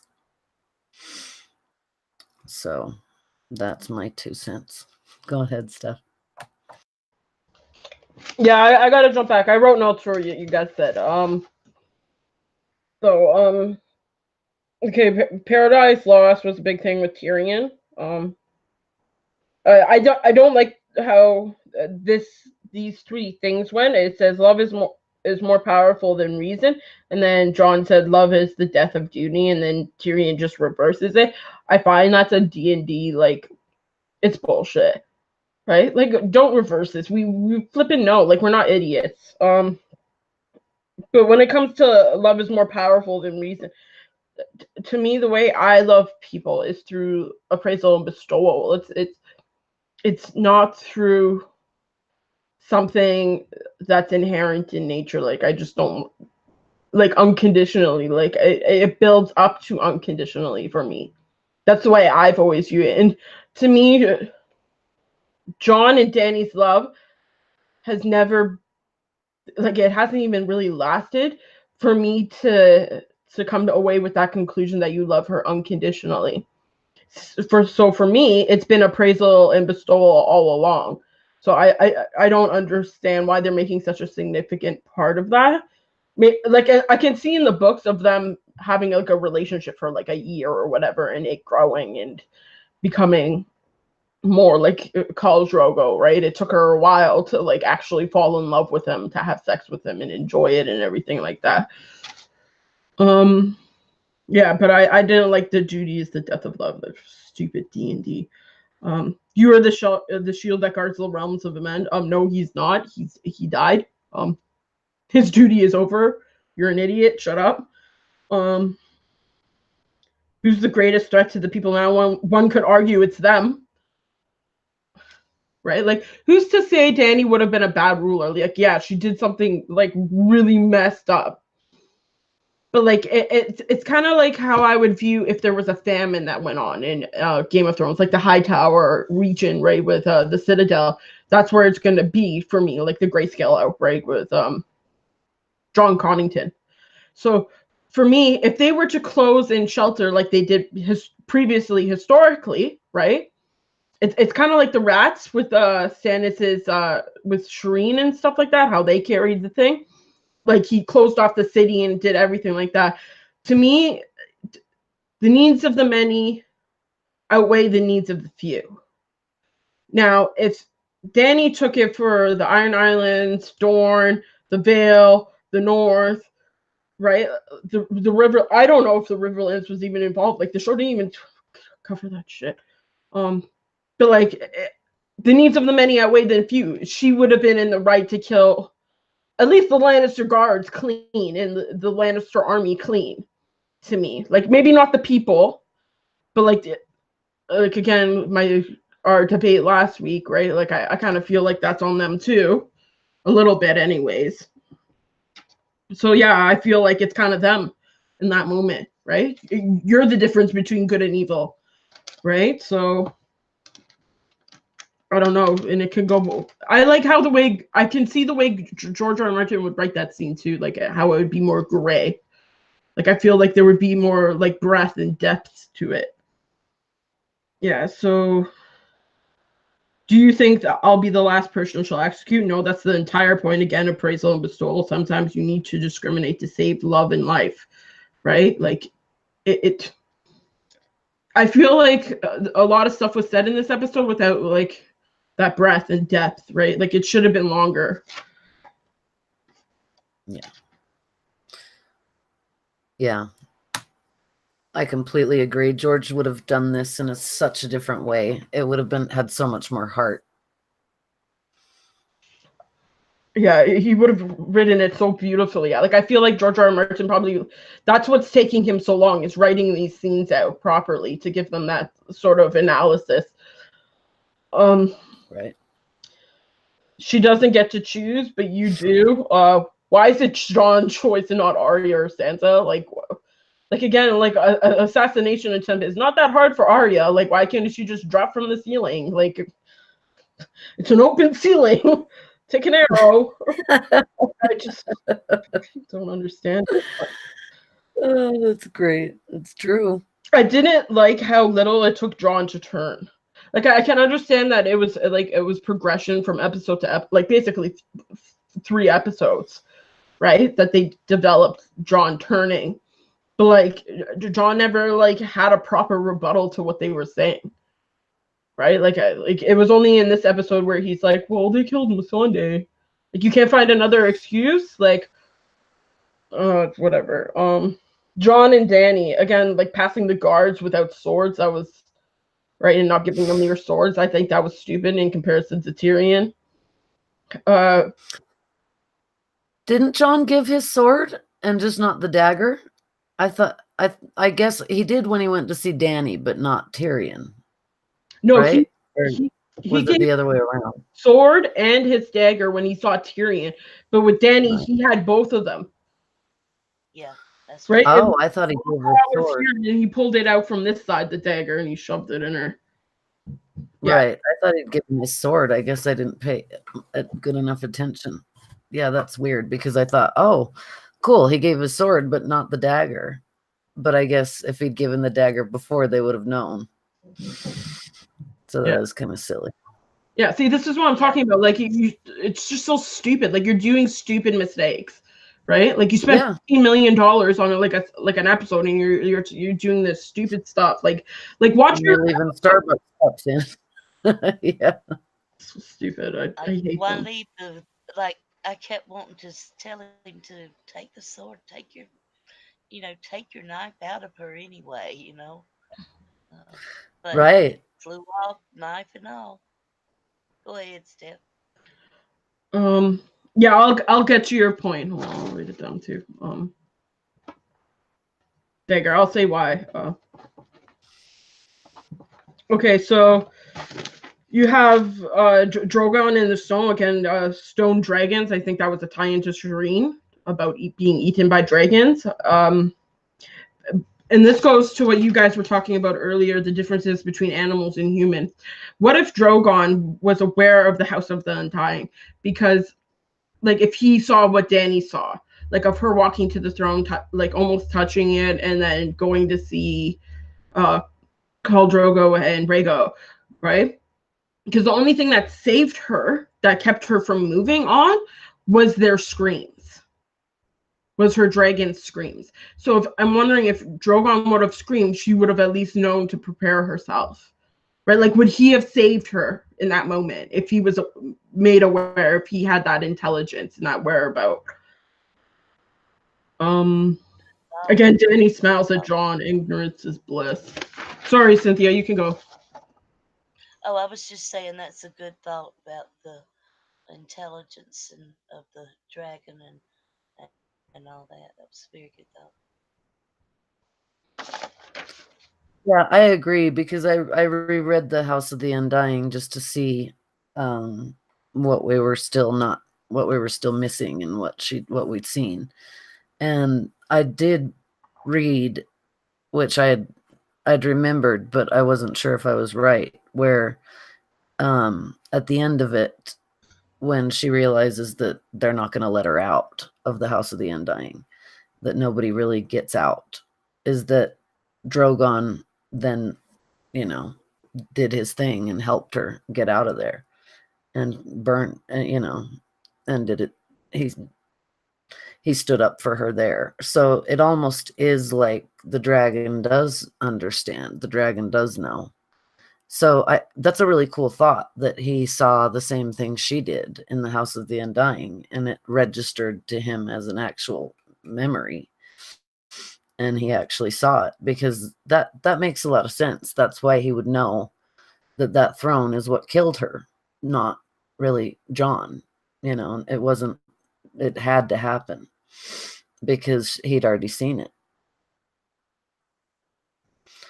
And I think her going to Drogon or to call Drogo and Rhaego was the perfect thing in this episode because this time she didn't go to Jon. She did, but in this crazed way, like, let's go get the rest of the world and we're going to do it together, me and you. And it was so insane. It was like, whoa, she has lost her mind in every possible way. So, maybe Drogon could even sense that, she's not the same. And he is, he feels the same, but my mom doesn't. My mom feels crazy. And like, I need to just burn that throne. So, yeah, because that's what killed Rhaego is her sense of she knew what was better. And she knew that bringing a witch into the tent with her beloved husband, Khal Drogo, who doesn't believe in witches. The Dothraki, their worst fear is a witch. They're so superstitious about so many things. So bringing the witch in there was bringing Miri Mazdur in there was like, oh my God, no, don't do this. And I feel like that's really, it was Miri Mazdur that did this. The more I think about it, it was like, well, fuck you then. I'm gonna excuse my French, but understand I'm gonna unleash the stallion who mounts the world on the world, because if this is what you want, you have it. I'm gonna burn, so have it. have fun with it. And that's exactly what the world got, was the stallion that melts the world. So she she just really, it was like she just wanted the adulation. She really was already, she was already somewhere else completely. And so I don't think any words could have gotten to her. Like you were saying, John talking to her was kind of just a moot point by then, because she wasn't even there anymore. It was like something else had taken her over. And the other point is that Khal Drogo, with all of their beliefs and all of their, like, we don't go where our horses can't walk, like we don't go across the sea, all this kind of stuff, is that Khal Drogo got to a point where he went, yeah, I'm going to take the Seven Kingdoms for her, and I'm going to get an army, and I'm going to do this, and I'm going to do that. It was like he never really argued with her. And the two of them were a unit. Like, she knew she could trust him. With John, she didn't, because he was still half Stark, and he was still, in a way, I mean, it was hard to tell just because of the way they told the story. But you knew that there always had to be a part in John that was still a Stark, and that was still loved his sisters, at least Arya. So yeah, that's pretty much all I had to say about that. I just love the idea of the House of the Undying and him being conscious Drogon of it. I just was gonna say, um, oh Lord, what was I gonna say? Go ahead, Steffi. I'll think of it in a minute. Okay. Yeah, that's the way I was thinking about it. Like, is Drogon that intelligent to know it was the throne, right? Like that was going through my head. The House of the Undying, right? Because he was present. Okay. John, have you been down there? Children, little children burn. It goes to what John said to Tyrion earlier about you weren't on the battlefield, right? Like she wasn't seeing people be burned alive. She was ignorance is bliss, like, again, right? Like she smiles at John when he walks in, right? Like, no, you're stupid. Like in the books, like we understand the age difference of these characters, right? So like Danny's like what? Like she'll probably be like 16 or whatever. She'll probably be at the end of this. So like to me, like a 16-year-old doesn't really know anything, right? Like you're not that smart. Like you didn't grow up here, you didn't know like anything, right? So to me that ignorance is granted for anyways. Danny brings up Ollie and the Night's Watch members for the justice of treason of stabbing him. I've she's technically right, right? John didn't need to kill Ollie. She could have spared him, right? And been like, this is wrong. Like, you shouldn't have done this, right? But, like, it was too far gone, right? And again, Ollie isn't a literate person either, right? So you can make that excuse for the small folks in King's Landing. I didn't like how John tries reasoning with Danny for like 2 seconds, right? Like, forgive them, teach them what they have done wrong. Like Tyrion spent 10 minutes, and you're spending like 2 seconds just trying to see if she'll switch sides. Like you should spend more time doing that, right? Like you haven't seen her actually rule. She saved your king, like she saved the North, right? She saved the entirety of Westeros. You should give her the benefit of the doubt, like for like at least a month, right? Like to me, it doesn't make sense. Like what outside of this have you seen that she's done that is bad to you? Right? Like it's just a one-time thing. Like, oh, one strike, that's it, you're out. Like, no. Again, appraisal and bestowal, right? Like, there's values to things, right? It's not unconditional. Um, it's not easy to see something you've never seen before. Again, that goes to Bran, right? Trial and error and everything like that, right? I could see, like, from that standpoint, why they picked him. Again, like, how do you know it will be good? Because I know what good is, and so do you. And like I can picture Egret saying, "You know nothing, Jon Snow." I thought of it on the House of the Undying vision with her in the tent with Drogo. I always thought that that she would get. It was just like the vision. She made it to the Iron Throne. She never sat on it, and then she died. But in the end, the Dothraki fulfilled Drogo's promise to her. They gave her the seven kingdoms, and she would have had the seven kingdoms right then and there. And then she died. But it's like her her story went right up to the fulfillment of Drogo's promise, and then she meets him in the afterlife. So that was kind of poetic.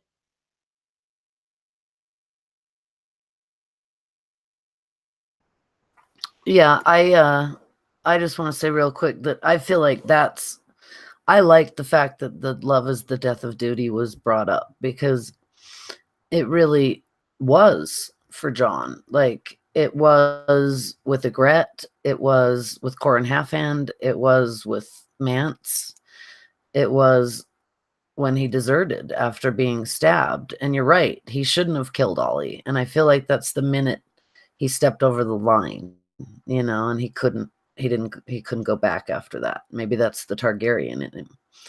But it was, and even he was horrified by it. He could barely look at Ollie, and that I remember just the camera stayed on that poor kid's face forever after he hung, and it was like, oh, please, enough. This is already so painful to watch, because you're right. He was not only a little kid who was illiterate and had hardly anything, but he watched his family be killed right in front of his face, and by Egret and Tormund. And so, he of course is going to know who those people are when he sees them again. And he, as far as he knows, as far as anyone would do, he sees them again, he's going to, if he's got a bow and arrow in his hand, he's going to go for it and try to kill the people who killed his family. I mean, John should understand that, I felt like, at the time. And I still feel that way. And I think that was the moment that he went too far. And then after that, it was all just kind of downhill from there for him. Because it really was. I mean, he was grappling with honor with Maester Aemon for quite a while. And that's when he was about to leave to go, or he wanted to leave to go and fight with Robb, is when Maester Aemon said, "Love is the death of duty." What is the feel of a newborn baby in your arms against an army? What is the feeling of a woman's love and all of that? Like, it goes back to Benjen saying, are you sure you want to do this, because you haven't even felt a baby or a woman's love or anything, and you just want to join the Night's Watch, maybe just because you've always felt so out of place, and you've always felt like a bastard, and you've always been treated like a bastard. But that goes back to Ned too, and his honor, and the way he kept that secret so close to his heart for Lyanna, that it almost ended up hurting everybody else more than it should have. Because maybe if he had introduced John, or told John's real identity before all of this happened, even maybe before, right, around the time that before he went south, that, what good does it do to keep Rhaegar's son a secret by the time you can see that everything's really going wrong, and that Robert's not really Robert anymore. He's more of a Lannister than a Baratheon, and he's more of Tywin than he is your old friend and your brother. So it felt to me like that was sort of, evoked in how Tyrion set up the chairs when at the very end. Sorry to jump ahead, but it just, a lot of the father was evoked, because thank God they at least put that in there. Like, that is the way the hero's journey goes. You have to come to terms with the father. And this one, you kind of have to come to terms with the brother and the father.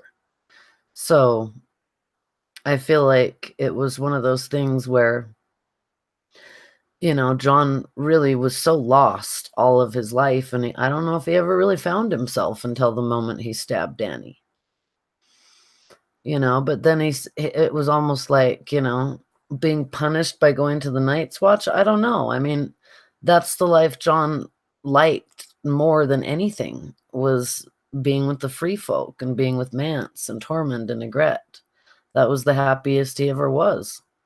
So to me, it wasn't a punishment. It was more like, you get to go home.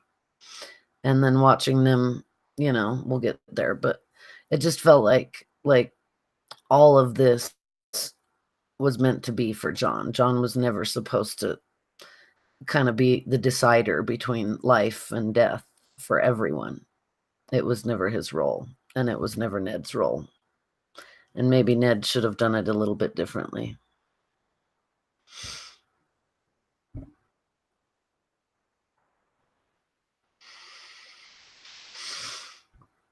Steffi, you got anything else to say before we move on? Oh, I think there's a time jump next.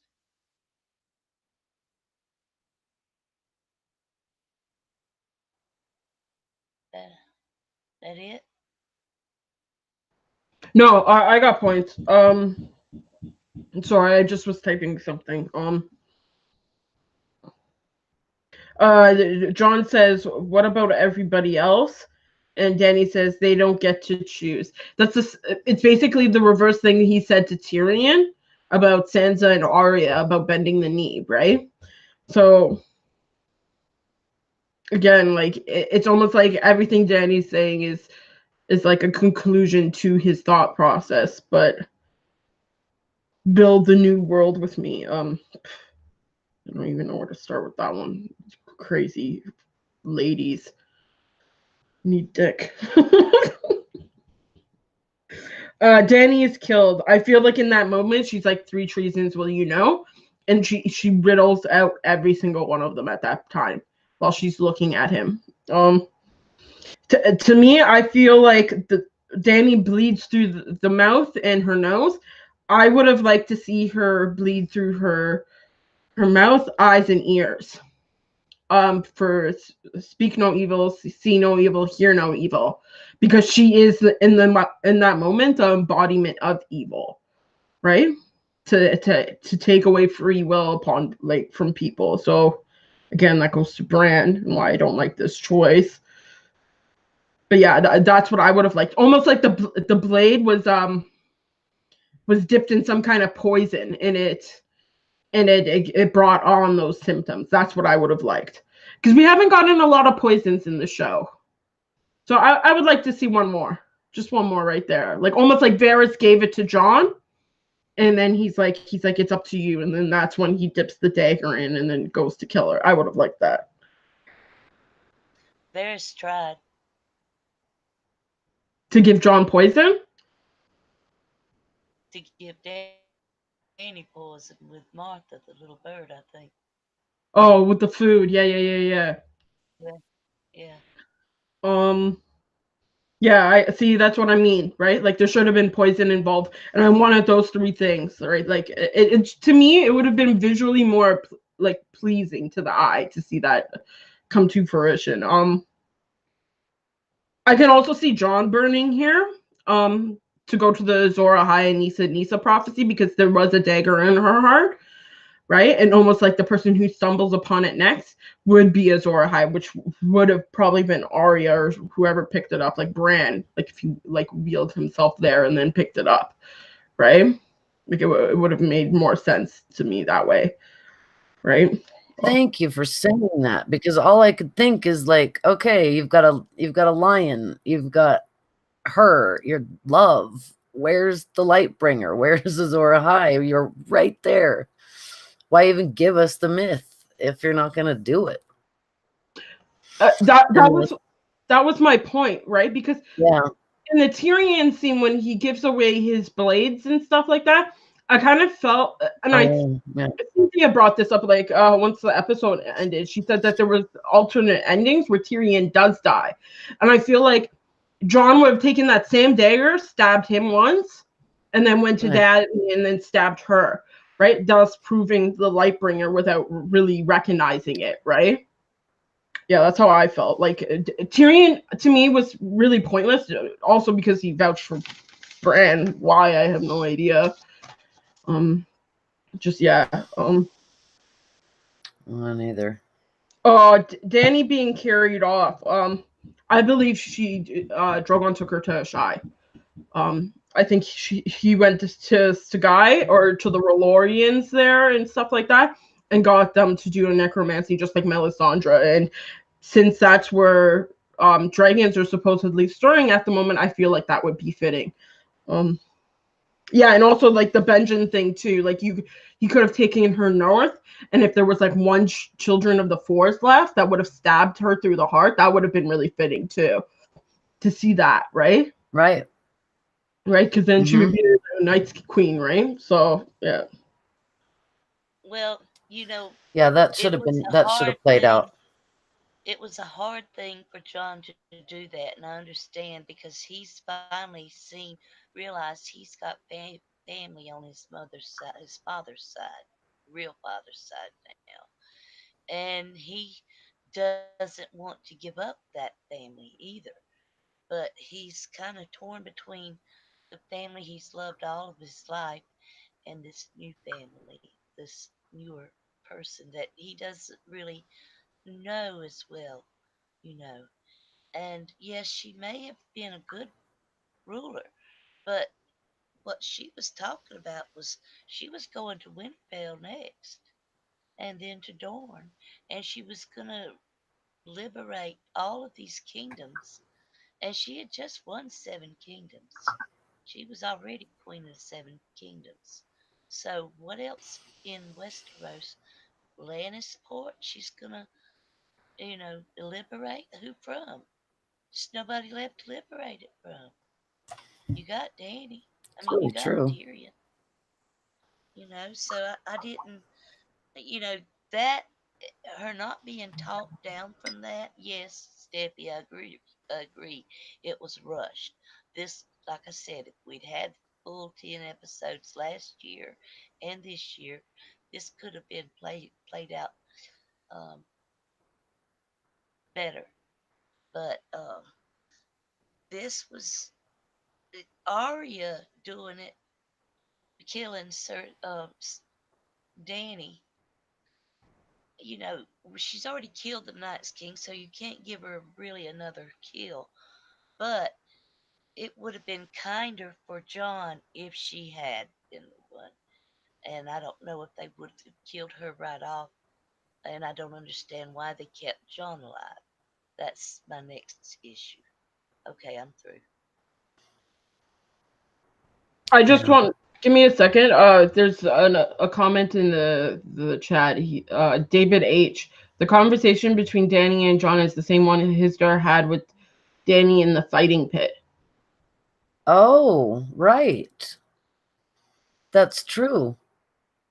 And that was another one of those moments where she evoked Eero, who's really Missandei in the show, and said, well, they're Eeros, so who cares? They're Missandeis in the show. So who cares? They're all just kind of don't matter.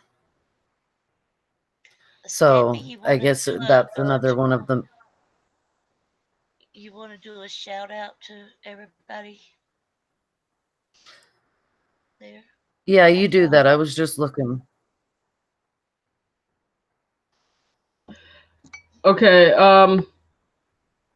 We got Lady Laura Dane Starfall, House Sanchez, and the Fearless Mermaid, and then David H. But it's only David H that's been like active in the chat. Nice. Thanks for being here, Thank you y'all. guys, so much. Thank you guys. We appreciate it. I'm glad But somebody's chose to listen to it's us. only David H that's been like active in the chat. Nice. Thanks for being here, you guys, so much. Somebody forgot to mute Sorry about that. that. Oh, it's my it's my many millions of speakers around the house. Sorry about that. Every time I turn on my phone, they all go off. Sorry. But yeah, thanks for being here. I like oh good. David H doesn't have an issue. Good, because I feel like I mean, it's fine to have issues with it because we're all going to feel differently because this is so important to so many of us, but I like to see, some people happy with it because I feel like there's just so many people that are so unhappy, and I understand why, Steffi. I do. I really do. I mean, it's obvious. It's been obvious all season. But, yeah. And he also said prophecies aren't meant to be literal translations, and it's true because, that's what I was going to say about the Azor High prophecy is it's maybe like I said last week, I think it was, that it's starting to seem to me like the prophecies aren't really quite what they're meant to be. It's like the words that are said around the prophecy or who they're meant for, they might have the wrong person. Like Melisandre misreads things. I feel like everyone does. Even Makoro, Old Nan, everybody. It's just kind of their view, even though we can see who was more right on, like Old Nan. But even at times, she wasn't either. So, yeah, the prophecies are just what George says. Can't take them too Onan literally. wasn't a prophet. She was just a storyteller. And maybe in a Right. way she was a prophet, but she was there to teach those children, I've always thought, the things they need to know. And Yeah, she I took a don't. long time in the process of doing that. But yeah, I Hmm. they have that time jump after Drogon flies out off with her, and like you said, I think she may be at in in Valeria. They may have because we saw him fly over. I guess it was him when Jorah and Tyrion were going through there, and I would think it would be a shy, like you said, or there. I agree with that too. But I yeah, didn't. Yeah, I thought old Valeria too. I did. I thought he was going back to Valeria. but I have a question. If she goes to a shy, if he takes her to a shy and there's a necromancer there, are we going to have to do all of this all over again at some point? That's a cyclical world, probably. People also said that because of Makaro, she would go to Volantis to get resurrected in that Black City, where like you need access to be a Targaryen. Like you have to prove it through lineage that you come from Old Valyria, right? Because supposedly they have deep dark magic there as well. But like you don't really see inside the city, so I don't really understand why they would go there, right? But yeah, but because of Makaro. So, and I was thinking Quaithe, right? She's like, what is in a shy for me, right? That's what I was thinking. To go north, you must go Yeah, south, right? You must pass beneath the shadows, right? So that was the prophecy that was running through my head for some reason. I also love Quaithe on the show. She's my favorite. Like basically one of my favorite characters. She was in two scenes and she managed to do like so much, right? Like it was just like amazing. They should have kept her. They should have kept her as a haunting Danny always, right? Like it would have made more sense if someone was haunting Danny even here, right? In this final season, that like Quaithe was in the room with her, right? And like driving her crazy in her head. That would have made more sense to I me. agree. I agree. The glass candles. We saw no glass candles either, but I'm okay with that. Um, where we at now? We had But anything else on all that? not from moi. So I guess the Ground Well, I Council, think right? yeah, the time Yeah, jump. Yeah. So yeah, you the want to time start us jump. off with that? Yeah, another time jump. Y'all want to sit step? You want to start us off with that?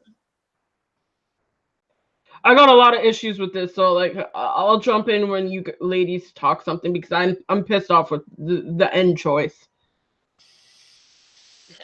Yeah, I will say that I I liked it,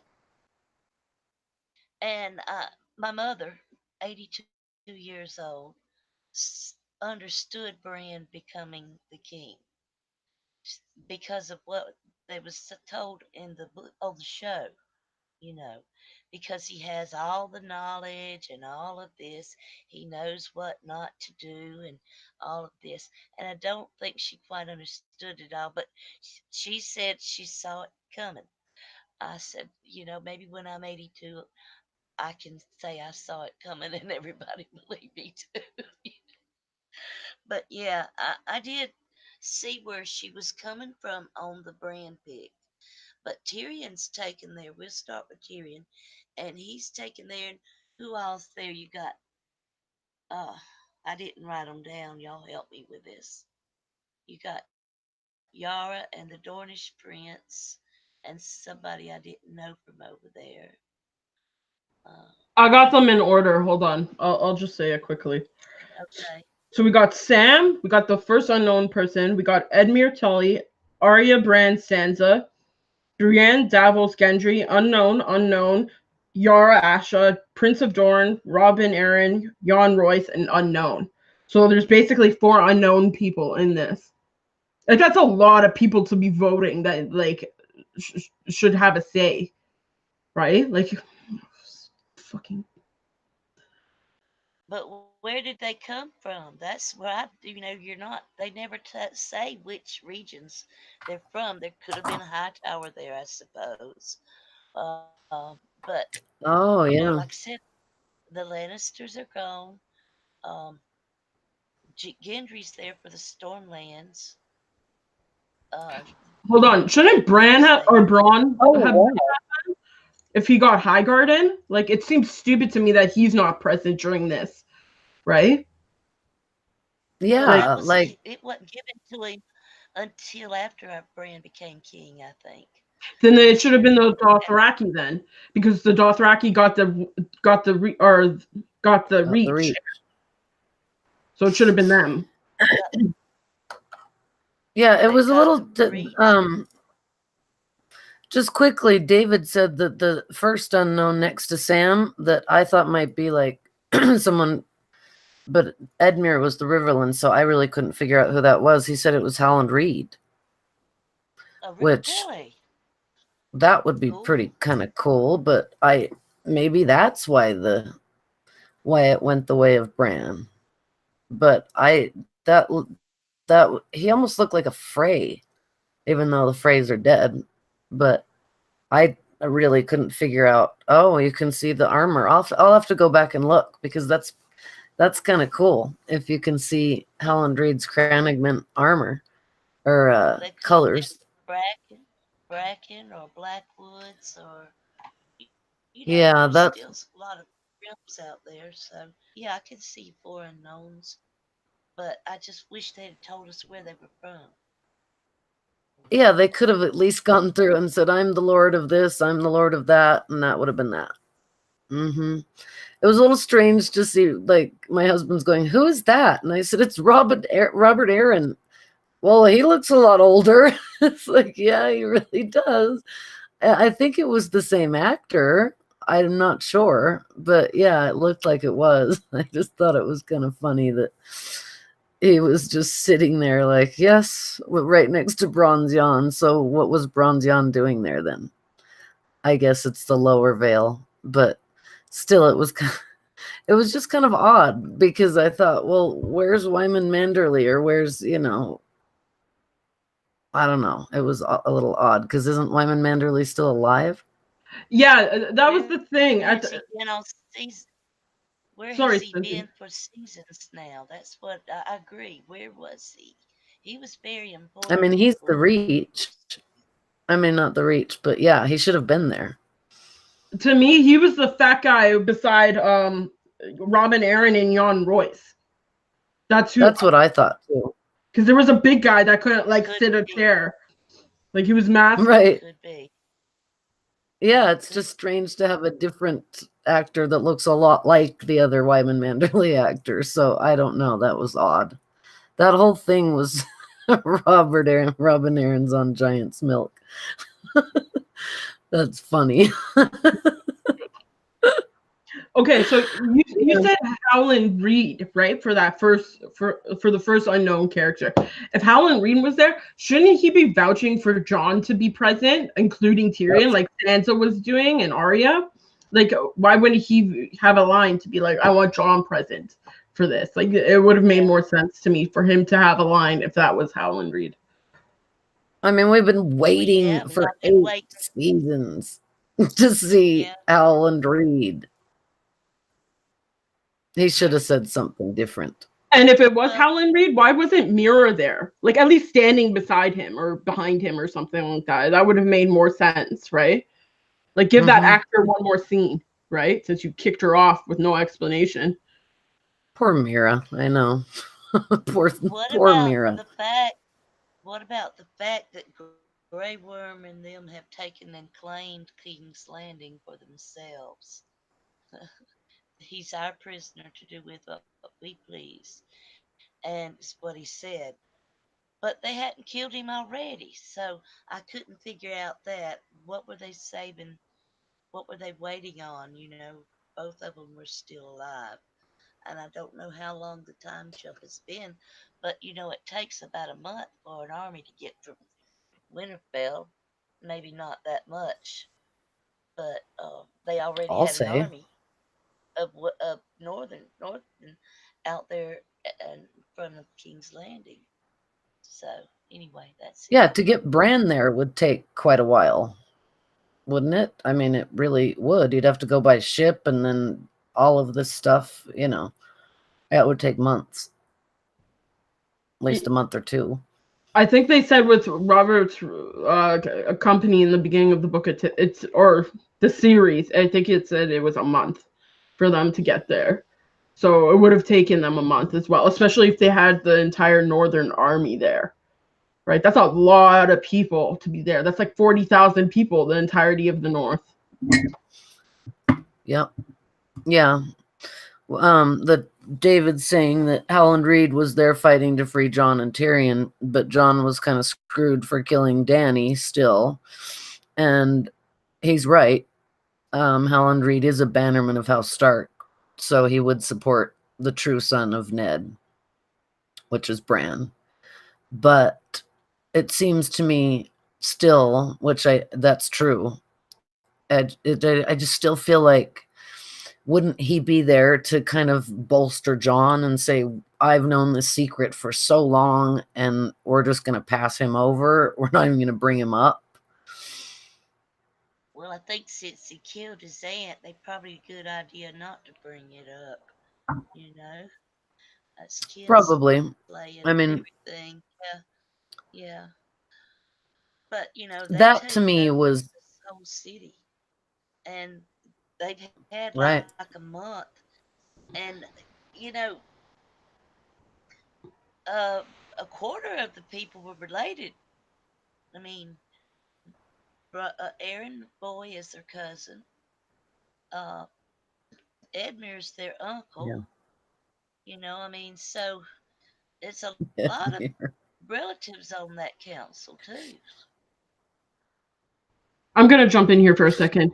Um, when it comes to Jon killing Dany, it's not as bad in scope of what everyone else did. It was just because she was a queen. Like Jamie killed the Lannister, Cersei killed the entire house of House Tyrell.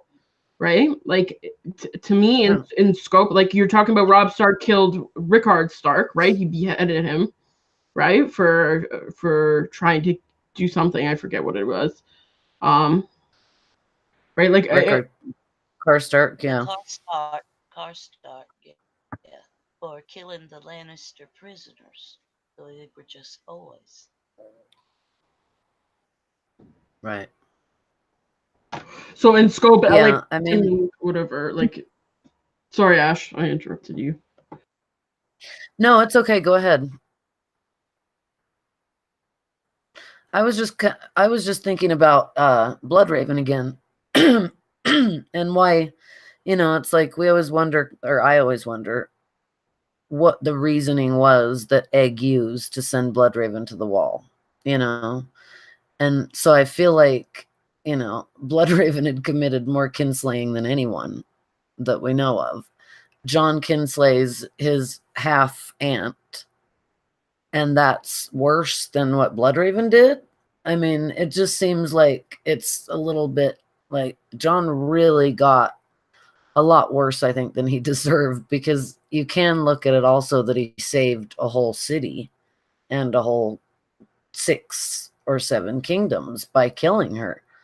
They would have been surely dead if he hadn't of. Most of them would have gone the way of King's Landing, small folk. So to me, it was almost like they should have at least given him that he did the right thing. I mean, I guess really maybe that's what they did.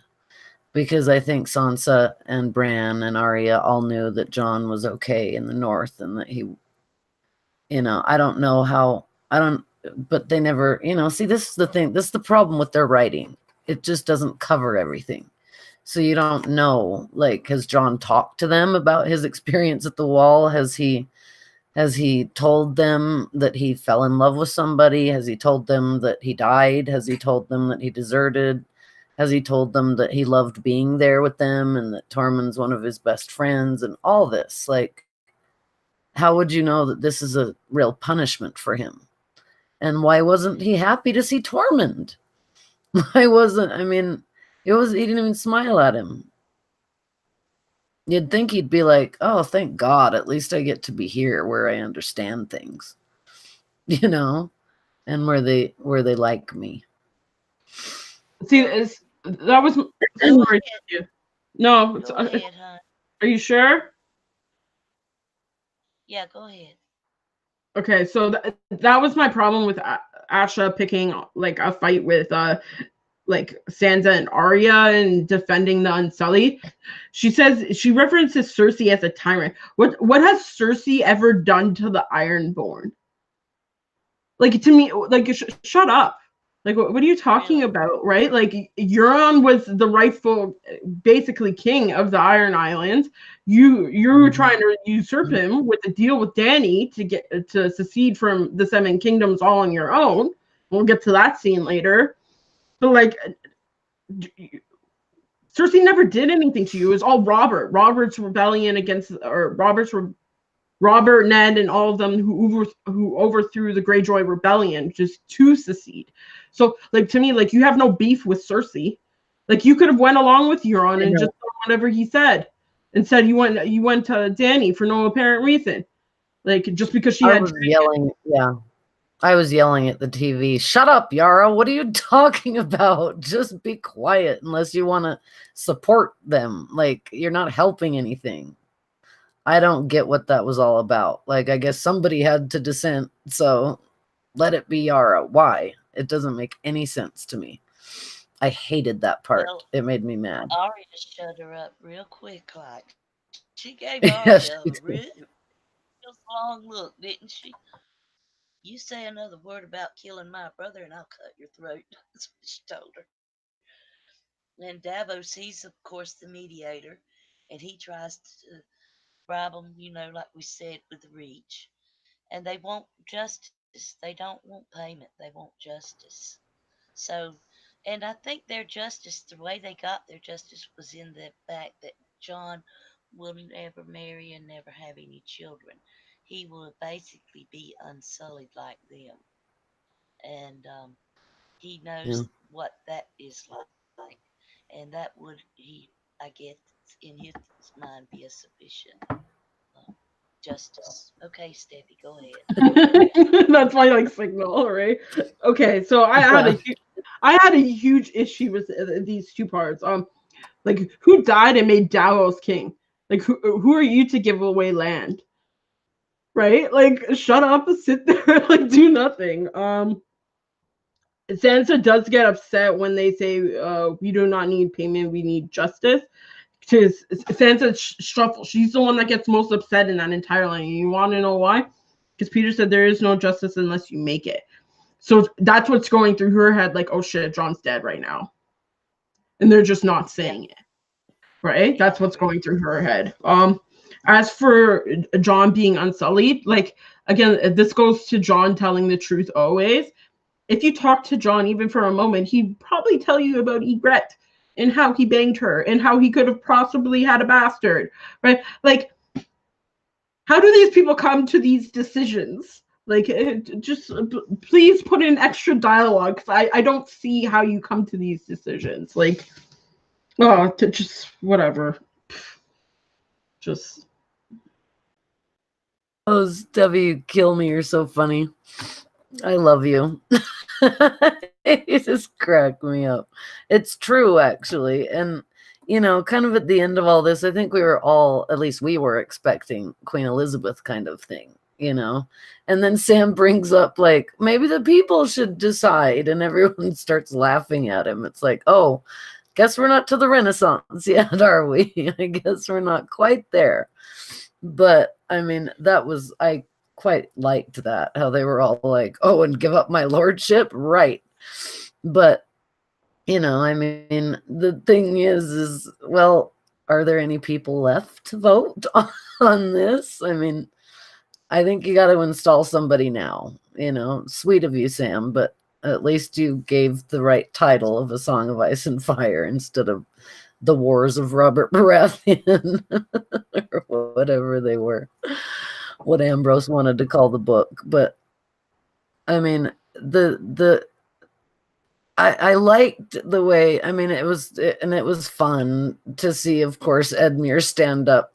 I've been in so many wars. It's like, oh, please, you sat there and practically hid while the Blackfish did everything. And then you got caught or imprisoned, and I guess you've been there this whole time.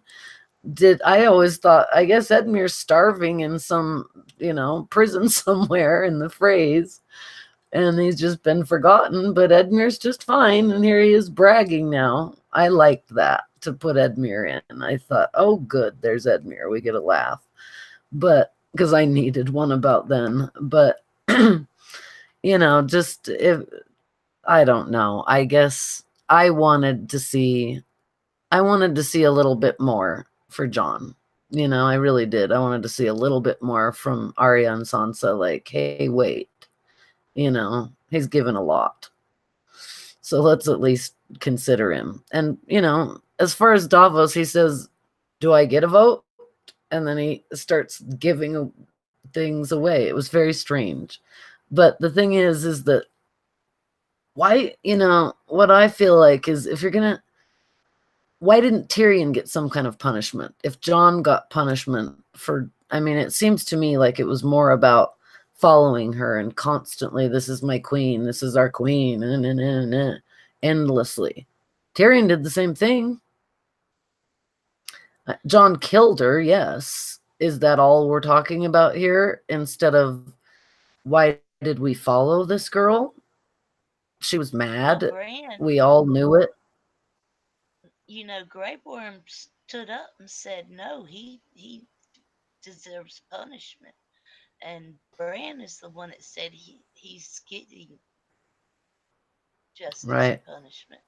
He committed a lot of bad deeds, and he's going to stay here and fix them and work on fixing them. And Grey Worm still said this needs to be more. And they just left it at that. And I guess I noticed that was the end of that. Next thing you know, you see Tyrion in the cell with Jon. So, and Tyrion said it's not for you to decide. Jon committed this crime here. It's for our king or queen to decide.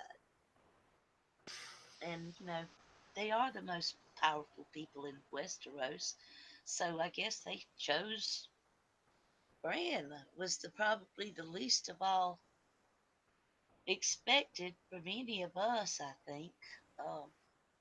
And like I said, that's very Blood Ravenish. Um, we could do a whole another sequence on the green seer aspects of this whole situation. But that's all I'll say for now. Yeah. I'll jump in. I haven't been thing. Okay, when it comes to like them laughing at Sam about democracy, the thing is, they do choose democracy. They choose a form of like an electoral college. It is still a constitutional monarchy, but you're doing the lands and lords, right, as the vote. So it's kind of like in the Roman Empire, right, where they have like the council and everything like that, right? So it's like, why are you laughing at that? You're voting too, right? Like, I like when Enmertilly was shut down, but like if the King's Moot was able, like especially in the books, it was able to go off without a hitch, where every single person was able to say their speech. I feel like Edmund should have said his. Like he, like give the dude a break. Like he was in captivity for like a while, right? Like they said that they were gonna fling his baby over the walls for Christ's sake. They're like, hear him out, right? Like it's sad.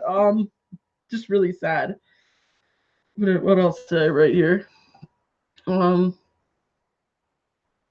yeah, population, and again, you have the democracy being a mob mentality as well. Like again, here everyone's laughing at it, right? Like it's not that far Yeah. off.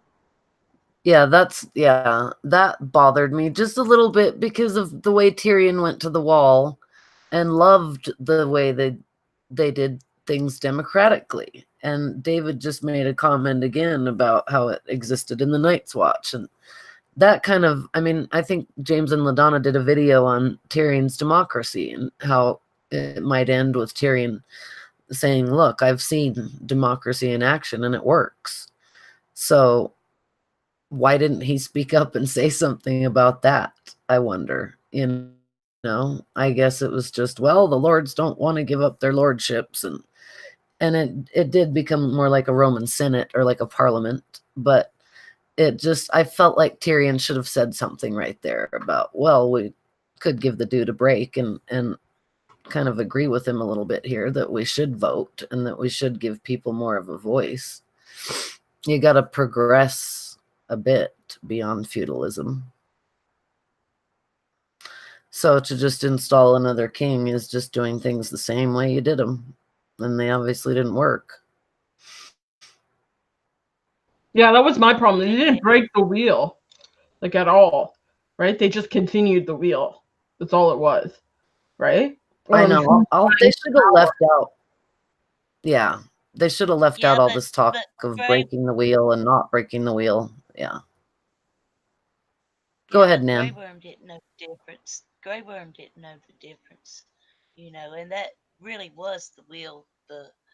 That now they're gonna have to meet every time there's a new one, I guess elect someone now. And Bran won't have any children, so good, your children won't torment us. So, uh, in a way, you're right. They do have a sort of democracy in a way. Um, but how long will Bran live? He's got a long life ahead of him. Either way. Oh, one other thing. Before I let you talk, Steffi, I know you're ready. Red herrings. Uh, Danny pregnancy. There was all that. Oh, I can't get pregnant. No, and then we all thought she might wind up pregnant. That was totally out of left field. And the Bran saying I can't be lord of anything. That was a red herring and totally out of left field too. Especially now that we've seen the end. Okay, I'm through. Yeah, I agree with Cynthia. Like, why would you even bring up Danny's unborn child if it has no influence in this decision? Like, it's so stupid. Like the way they set this all up. Um, I don't understand why everyone's looking for Tyrion for an answer. I don't. You're talking about he's probably done the most damage, right? Like if you're talking about if Stannis just won, like that would have been that, right? He probably could have sued for peace with Stannis, like cut off my arm, do whatever, right? Like I'm already like an imp, like who cares, right? Like, I feel like it was just very, very foolish, right? That everyone was looking for Tyrion when not even like a few episodes ago, Sansa said he wasn't clever, like he wasn't wise, right? Right. Why are you taking advice from him then?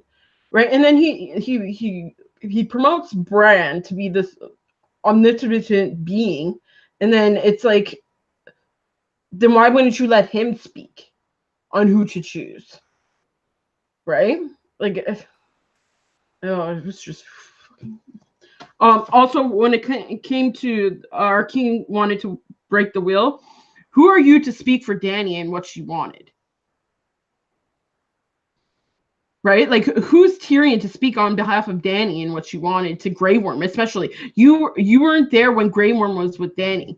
Grey Worm would have more knowledge on what Dany wanted to do than you would, right? Like, it doesn't make sense to me, right? Like, Dany was the first one to know his name. Like, you called him Grey Worm in these scenes. You didn't call him Torgo or whatever his name is. So, like, don't speak on behalf of Dany. Yeah, I see what you mean there. It's true because, I don't know who really made Tyrion the end all be all of every decision in the realm. I don't.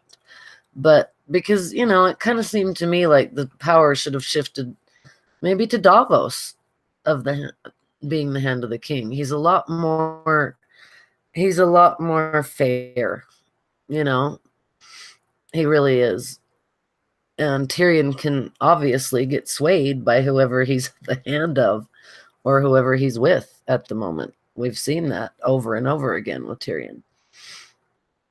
Yeah, And but he's very he also emotional. Tyrion also knows that whatever schemes he's got up his sleeve, if it's that Bran's gonna probably become aware of it before anybody else, And I think even you got Braun in there in that small council meeting. He gets high garden, and he's got the 3 chests of gold from Cersei. So, he's the treasurer. So you've got another little finger, basically, because he's a sellsword. And, he's for the money. He's all about himself. And, I I could just see that, and I'm glad, I kind of like agree with the way it goes, but there was in the TV show, there's no more the what's the flower once they're gone? Queen of Thorns family's gone. But Tyrells. there should have been, yeah, the Tyrells. But there's other people, like Sam or somebody else that would have been more appropriate.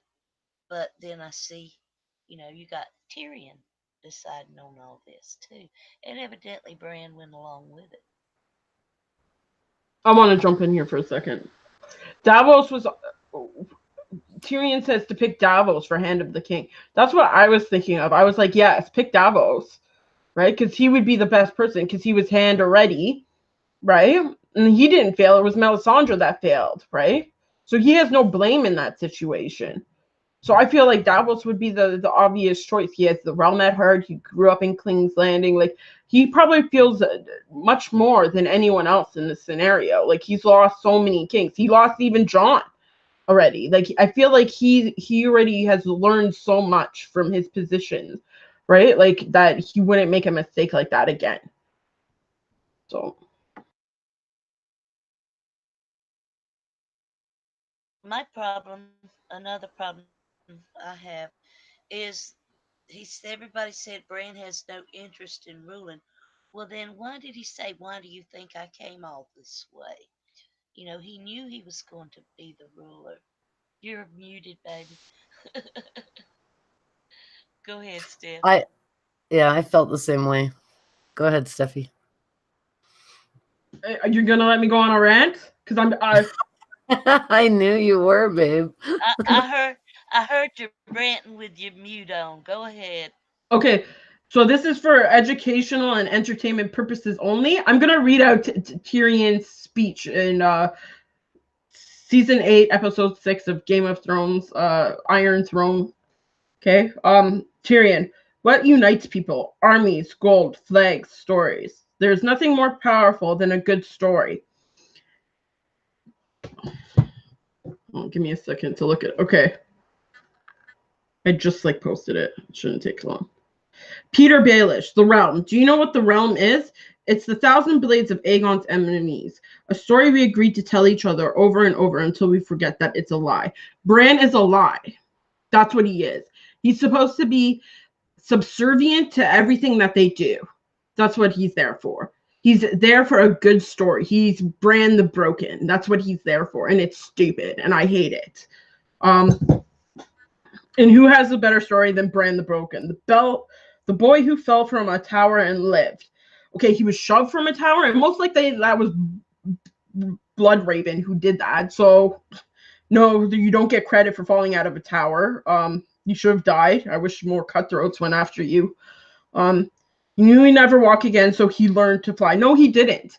Jojen and Mira came to him and convinced him to go beyond the wall to go see this Bloodraven, this guy in the street, to teach him how to fly. It wasn't himself that went. You would have been slaughtered if you stayed in the north. Let's be honest. The Boltons would have hunted you down and made you drag your way while their bitches went after you. Like, seriously, like, get over yourself. What a stupid story. He crossed beyond the wall, a crippled boy, and became a three-eyed raven. No, you didn't. All you did was learn a little bit. You haven't seen the entirety of history. You're not a computer. You didn't download everything at once. You couldn't be everywhere at once. So no, you're not. You don't have more experience than Bloodraven, who's been in that tree for hundreds of years. No, he is our memory. No, you're not. Right? You don't know that Howland Reed was present at the Tower of Joy. Shut up. Right? Like, fuck's sakes. The keeper of all our stories. The wars, weddings, births, massacre, famine. Then why didn't you stop this all? Why didn't you send a raven on your own with a little note attached to stop all these things? Stupid. Our triumphs, our defeats, our past. Who better to lead us into the future? Definitely not Bran, because he lives in the past. Right? Like, there's no future for Bran because he's always going to be looking at the present or the past. Like, it doesn't make sense why you would look at the future, right? Like, no sense, right? You need someone who wants to better themselves and to take advice and to go into the future, to build roads and do all that. You don't want to do that. You want to sit there in your stupid chair and hunt for Drogon. Sansa, Bran has no interest in ruling and can't father children. Bang on, right? Tyrion, good. Sons of kings can be cruel and stupid, as you all know. Okay, that's if you don't raise them properly, right? There's a nature and there's a nurture. Just like Cersei said when she was comparing Jaime, Myrcella, and Tommen, right? She said every time a god flips a coin, whatever. Obviously, they wouldn't have the side effects of incest, right? Because they would be married to someone else. But, like, it just doesn't make sense to me because Tommen was good, Myrcella was good, like, and Joffrey was killed. He would have been assassinated. So, like, to me, like, there are ways around this, right? Good, blah, blah, blah. That is the wheel our queen wanted to break. Who are you to speak for Dany? From now on, rulers will not be born. They will be chosen on this spot by the lords and ladies of Westeros. What, the four unknown people that have been here? Like, get over yourself. Like, are you serious? Like, we don't even know who the Prince of Dorne is, for Christ's sake. Like, and you want me to take advice from these people? Right? Like, Gendry's illiterate. You're giving him a vote when he's illiterate? Oh, Jesus. Oh, so stupid. I know you don't want it. I know you don't care about power. Yeah, you do care about power because obviously you came all this way down to be king. After seasons of saying that you couldn't be Lord. Right? So stupid. But I ask you now, if we choose you, will you wear the crown? Will you lead the 7 kingdoms to the best of your abilities from this day until your last day? And this is what's said to Rhaegar and Lyanna at the wedding when they're doing their wedding vows. So it's kind of like the wear-net, and I get that resemblance. But, like, it's just so stupid. And why do you think I came all this way? Destiny predetermined. It's bullshit. Right? You're taking free will away from people. That's basically what the Night's King was all about. And you're telling me that this is the best option for Westeros. Like, fucking stupid. Sorry. And then that's done. And I'm happy Sansa seceded away from him. Good riddance to Bran.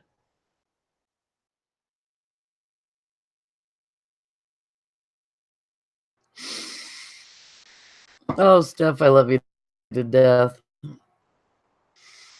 You know, the thing is that we're getting in the chat that I really like is that and by the way, hi AU Pack Mules here. We just have to say hi, we love you. Um is that David made a really good point. He said the real story is the victory of the children of the forest. R plus L equals J is what started the War of the Five Kingdoms. R plus L equals J is what allowed Bran, the three-eyed raven, to manipulate events and become king.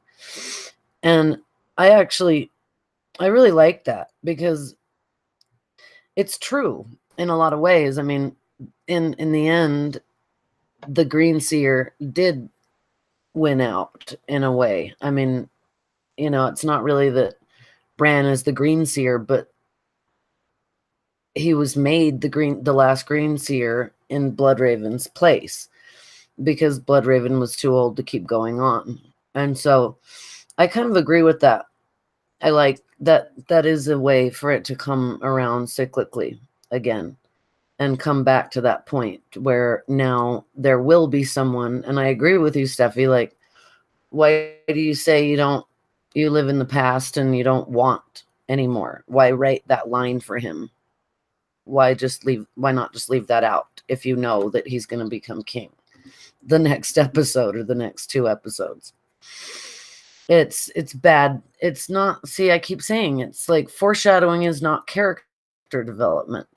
And so they need to stay consistent with their writing, because it doesn't, Bran saying I don't want power, I don't want to be king, I don't want to do this, I don't want yeah, maybe it's cool when you flip it, but that's not how George flips things, George flips things in a way that's really cool, that takes a while to understand, and maybe you have to go back and look at some things in history, or you have to look at mythology, or you have to look at why he's done this the way he's done it. And that's what I was thinking he would be done with this, is that it would flip, like maybe, there would be a male Elizabeth or something like that, like John would say, I've had enough of love, I've had enough of all this, now I'm just going to marry myself to the kingdom.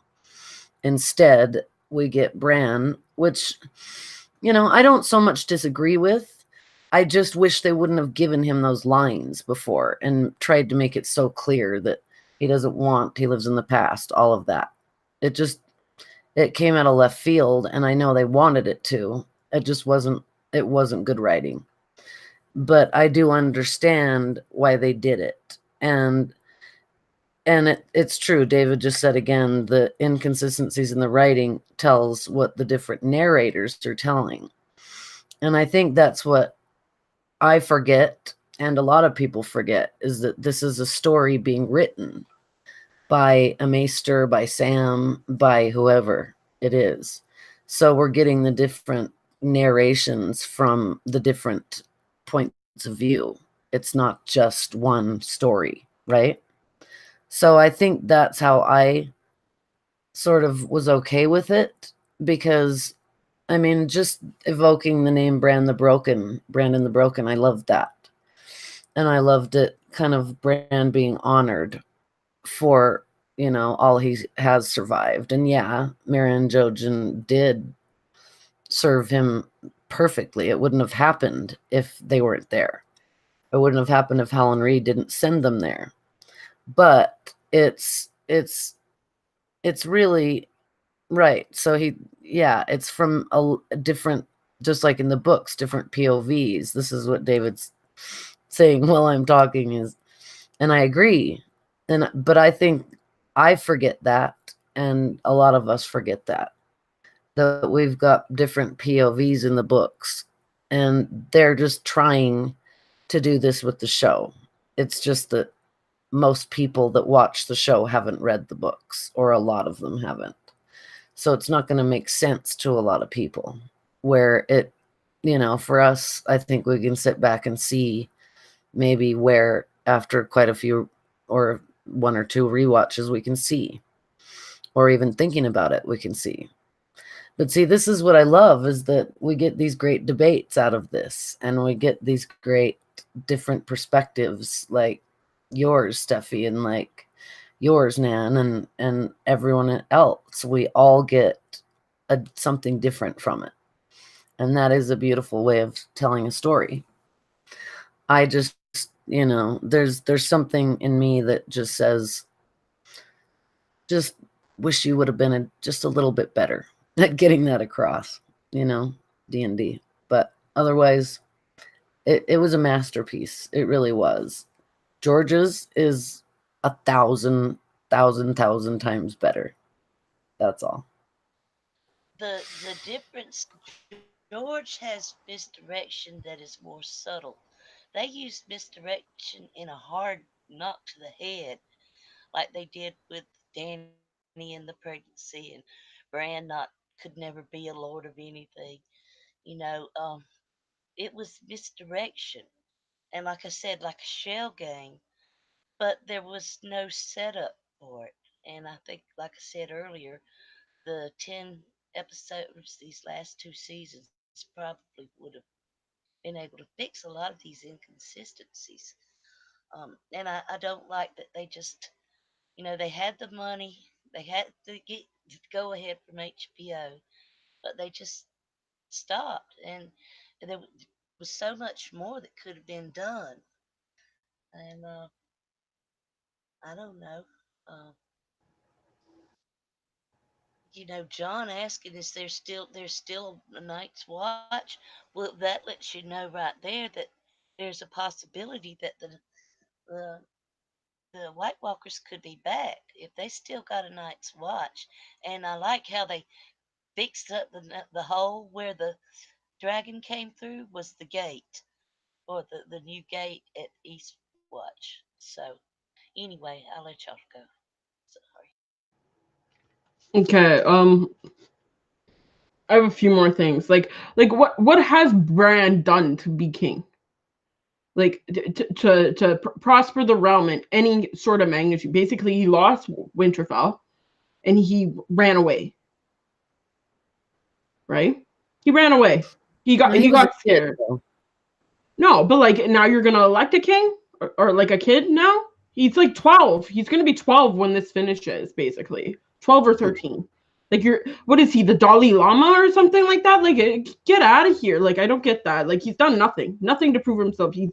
He basically has Mira and House Reed. Like that's it. That's all you've done. That's all you've involved yourself with. You haven't even had a conversation with anyone except for Tyrion, and like no one should trust Tyrion at this point anymore, especially after he says that he betrayed his queen, right?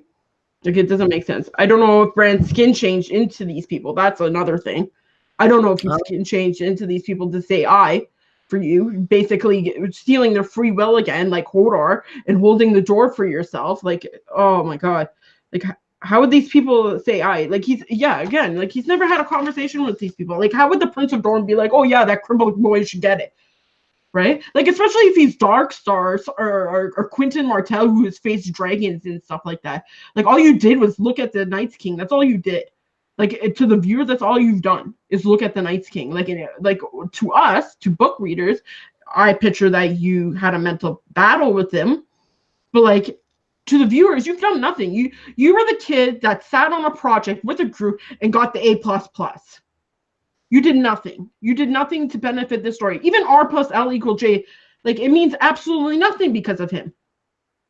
It was just a thing to pull Danny and John apart, right? Like that's all that was for. Like it was so stupid to choose Bran. Like in my head, like it's just like there's so many things. Like and especially if you're looking at this at like a Roman thing, the Roman emperors viewed themselves as gods, and the quote that is used is absolute power corrupts absolutely. You put a god on the throne. You think he's not going to want power? He hunted for Drogon, which is the most ultimate power outside of the Greenseer ability. Now you're giving him both? Are you high? Like what's what? Oh god. maybe that's the point, Steph. Actually, that just rang true for me there, what you just said, because it's like AU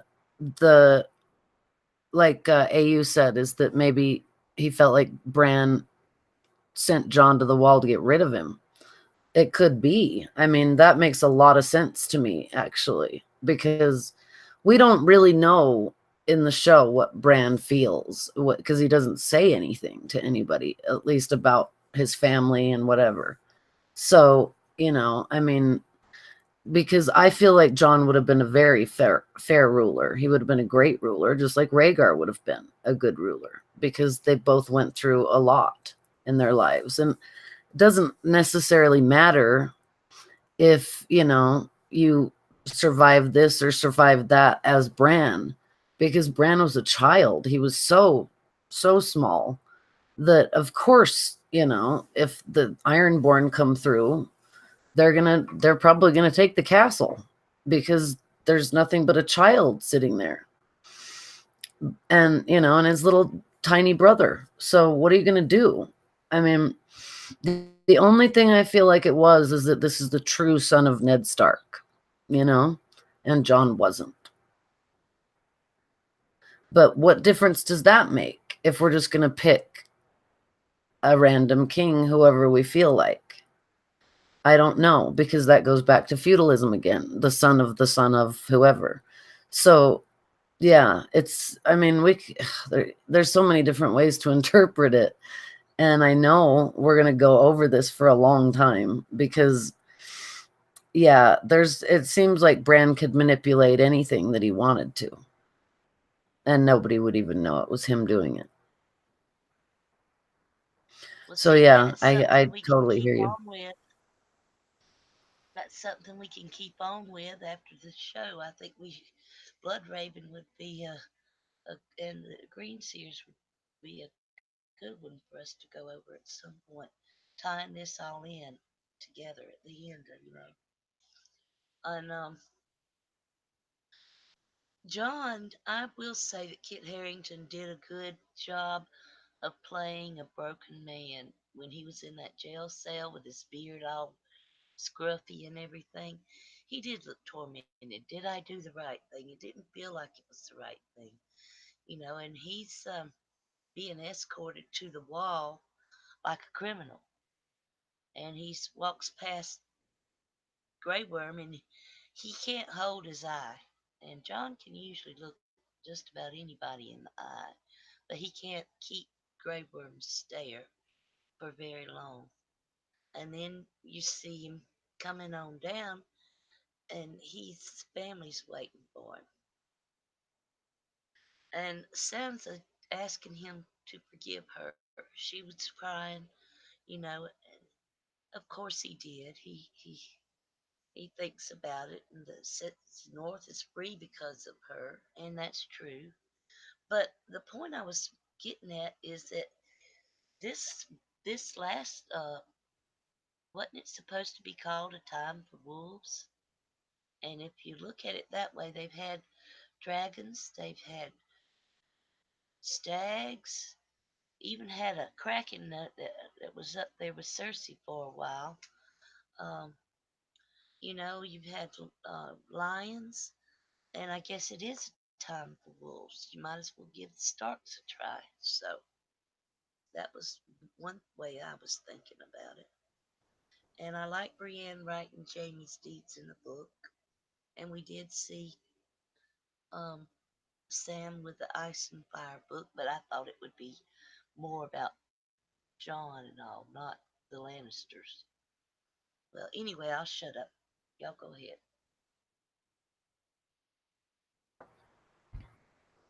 Good points.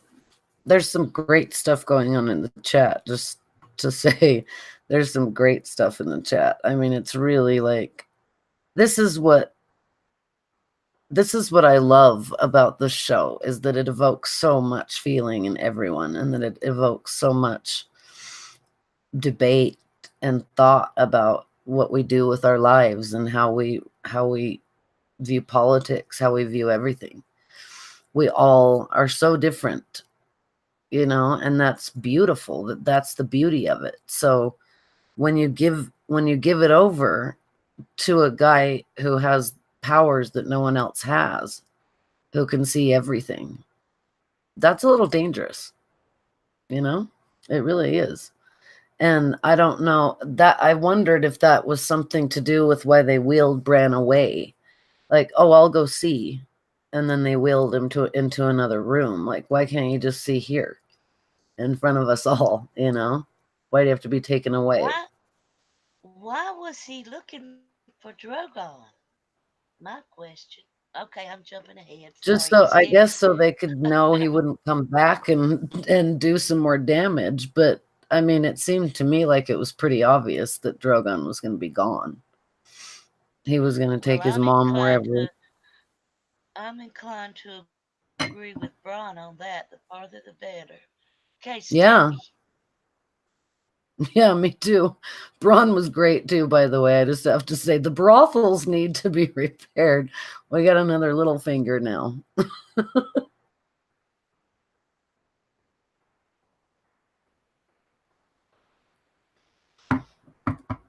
I'm just upset.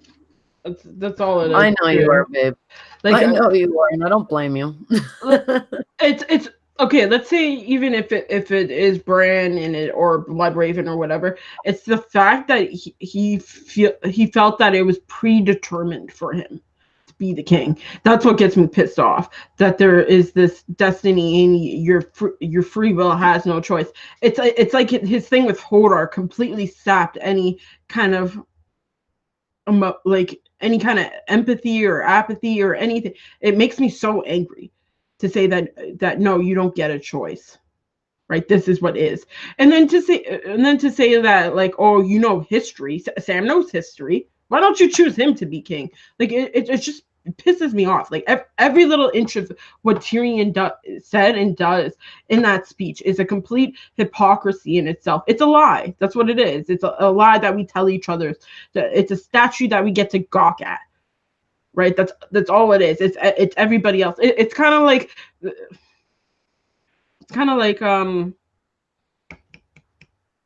organizations that make the government change their policies for themselves. That's what it is, right?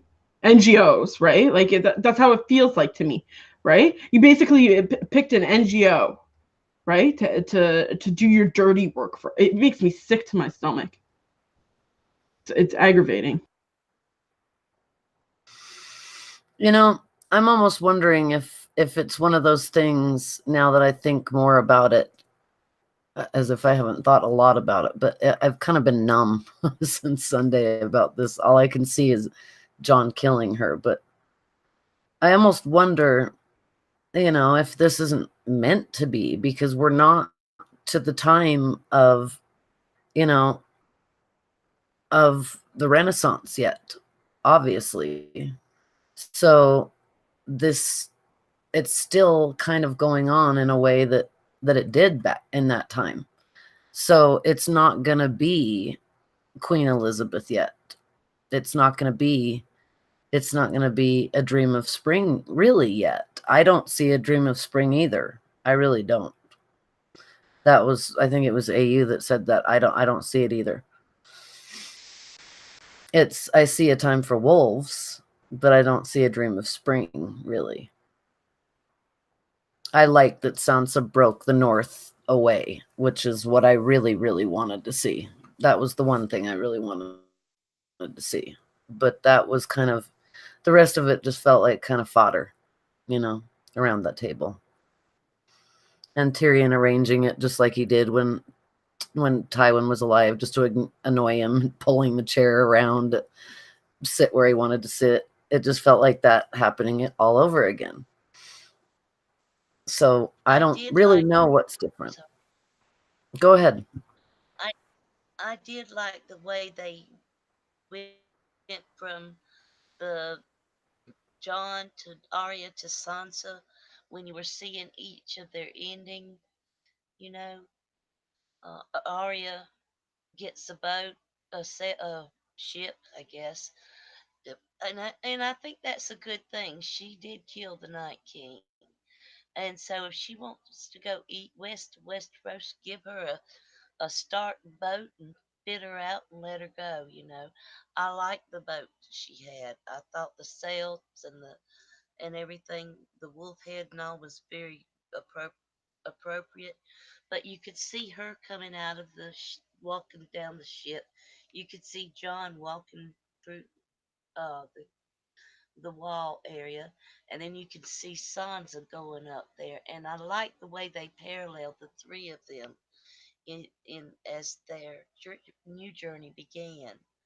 Um, Ned's daughter will speak for the North, and that was a good thing. And I think Arya surprised him when she told him that she was going west of Westeros. So, and a part of me looks at all of these endings in that they could all be picked up again. You got John as king behind the king beyond the wall, and that's a very much of a Bell the Bard type, deal. It's kind of carrying on that type of thing there. And then you've got Sansa, you've got the things that could happen in the north, you know, um, and then you've got another outlet for Arya, the adventures of Arya on her way. So I kind of like that they kind of left it open that it's a possibility at some future point they could get together again. Um, I like Sam as the maester, and Davos as the master of ship. Pod pushing the chair. Bran did not take the sigil of the Starks. He took the Raven sigil, and I know we're gonna have some talk about that too. So I thought that was very interesting, taking the Raven sigil. I'll let y'all. I'm through. Okay. Yeah. Go ahead, Steph. Okay. So okay, I kind of calmed down now. I agree. I did like Brienne and the Raven sigil. I did like that. I don't think it's accurate or that choice. I didn't. Okay, I'm just gonna read off like a few points now. Okay. I don't understand why the Prince of Dorne or Asha didn't like secede as well. I didn't understand that. Lord of the Six Kingdoms, it doesn't make sense, right? Especially if they took the veil, like in the map room. It doesn't make sense. Um, and I'm like a Grey Worm. I believe in the death penalty. I believe Tyrion should have gotten it, and I do believe Jon should as well. I think they both would have died previously. I think Jon would have killed Tyrion, and he would have killed Dany, and then Drogon would have killed Jon. Makes more sense to me that way. I don't understand how there's a Night's Watch. So basically, like the Night's Watch is just like a good Guantanamo Bay, basically, where you send all these criminals. You send a foreign, like basically all these foreign criminals are just gonna go there since Sansa has the North now. It's a country all on its own. Like, to me, I don't like that. I think that's stupid. You have cells in King's Landing. You should keep them there. Um, I wonder if Tyrion still has Casterly Rock or if they gave it away. Like, is Tyrion gonna get married and father children? I don't know. But he was wearing black at the small council, so it's kind of like his own Night's Watch. Like he had to take his vows. It's almost like there was stipulation to him being Hand of the King that wasn't said. I found it stupid that the Unsullied are going to Noth, which has flesh-eating butterflies. Is what it is. Jon doesn't forgive Sansa. Yeah, since you said that, I didn't understand it. It's almost like, see again, like it's almost like Jon wasn't supposed to be there, and Dan and Dave kept him alive, so they had no point then just to send him off without forgiving her because he never got a choice in the matter. I hate that again, Brand. You were exactly where you were supposed to be. Like it just drives me nuts. Music was beautiful. The ending music was amazing. I like that. Whoever the people are that do the music should definitely get an award for it, because it was like the Rains of Castamere mixed with another song. It was really pretty. Again, like I don't think Braun's gonna have High Garden or be Master of Coin. He's a cutthroat. Whatever. A Song of Ice and Fire was corny because of Lord of the Rings. I didn't like it. And also to ignore Tyrion when he's Hand of the King presently is pretty stupid as well. So it doesn't make sense that Tyrion's not there. Like, what did you just skip over his small council? No war whisperers or laws. Well, you have Bran there that's going to dictate everything for the rest of his life, so you don't need any of those. Like even for the fact that he has coin, he should just take all of them. Coin, ships, whatever, maester. He's everything. Like why would you need anyone on the small council? Right, hand of the king to see it done. That's basically it. I think Brand's gonna be look looking around the world. He's gonna be busy doing his little ring seeing thing. He left it all to Tyrion and the rest of them, though. He But was then why don't just that. make Tyrion king? Like if you're gonna be so like an absentee landlord, right? Like that's what he is. Like he's done nothing. It's so aggravating. Like I hate it so much. Well, I'm the rightful king, but like I'm not gonna be here. So stupid. Sorry, Cynthia. You can go. I was just gonna say that one thing that could have made it better for me with Arya leaving like that would have been if Nymeria went with her. That really would have tied that story in for me better. I mean, we could have gotten one more dialogue, with their budget. But yeah, that would have been better for me if Nymeria had gone because she Arya was so much in admiration of Nymeria, the the Queen Nymeria. So yeah, that was my other thing. The blade of grass that they showed, I guess that's supposed to be the spring coming. The idea that the spring is coming. Just that one blade of grass above the wall.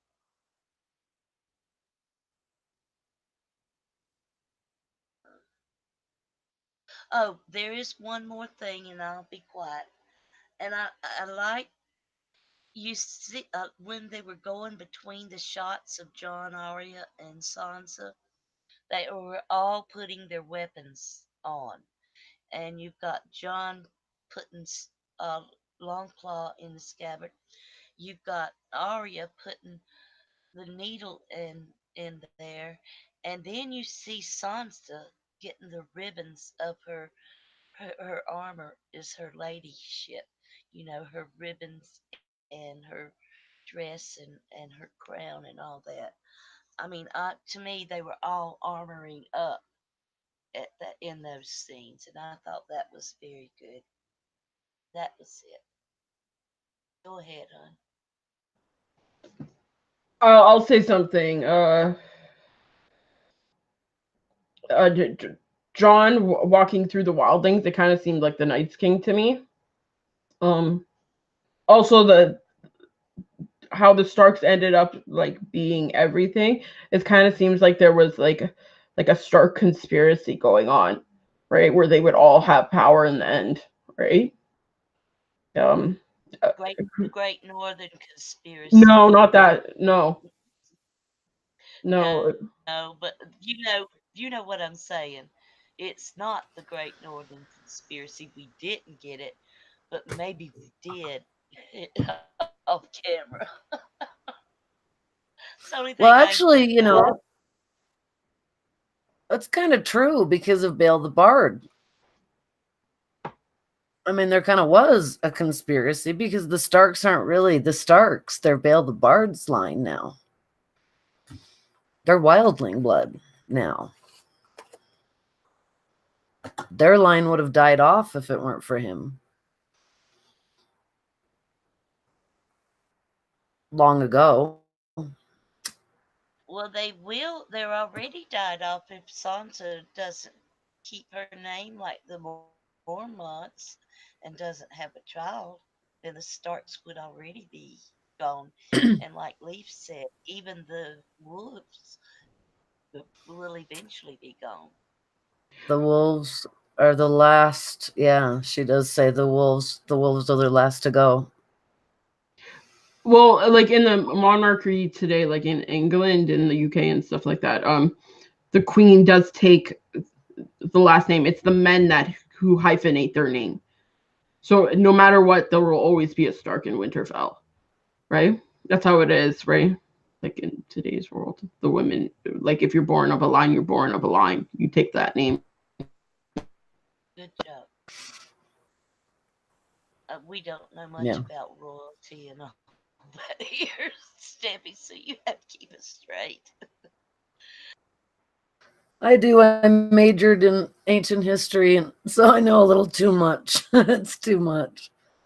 My mind is racing right now with all the history in here. I think that's what drew me to these books in the first place is my love of mythology and history, really. I mean, and that's why I'm having so much fun trying to kind of place who's who. And I love how George didn't do it in order and how it's not, like King Edward is way up here and Henry VIII is way back there. It's all out of order. And I like it. It's fun. You have to sleuth it out. So, I mean, I think, just to put it out there, our channel is usually the She Wolves of Winter.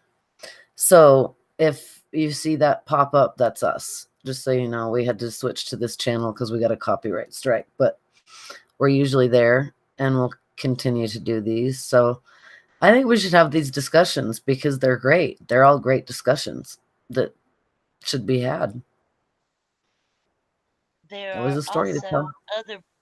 other videos there that you might want to check out. We did a whole series on brand, but it didn't turn out anything like this. We might have to It's true. rethink all of that. Steffi, you got anything to add? I didn't like Sansa's crown. It looked like tinfoil. That's about it. It looked like a I Martha loved her Jones. crown. It wasn't even bronze like the old Kings of Winter, right? That's what That's pissed what I me was off. expecting. Yeah, I was expecting bronze and iron. I'd look to see if there was going to be any bronze and iron on it. I did see some bronze, but it didn't look like iron. It looked like more like bronze and silver. Yeah, it was a little too. I wanted to see the spikes. I wanted to see it look more like the old crown. I really did. The visual of the chair, the Iron Throne melting was really cool. I loved that. Just watching all the swords of Aegon's enemies melting away. It was a beautiful thought. It really was. It I've was a been cool metaphor. I've been thinking about why they didn't kill John already, and that's been bugging me. And the only reason I can think of why they didn't is because Drogon didn't kill him. Drogon didn't burn him, you know, and that's the only reason I can think of for that. Um, Overall, I liked the show. It had some inconsistencies that could have been fleshed out, like I said, with the full seasons. With what they had to do and the time allotment, the budget they had, they should have finished it and really fleshed out a lot of these stories. Um, I think it would have been a lot better. I will give it an 8.5 because of the inconsistencies. I won't give it any more. What do you ladies think? What I'd rate it? I've been struggling with it the whole time we've been on here, and I think I'd give it about a 7.5.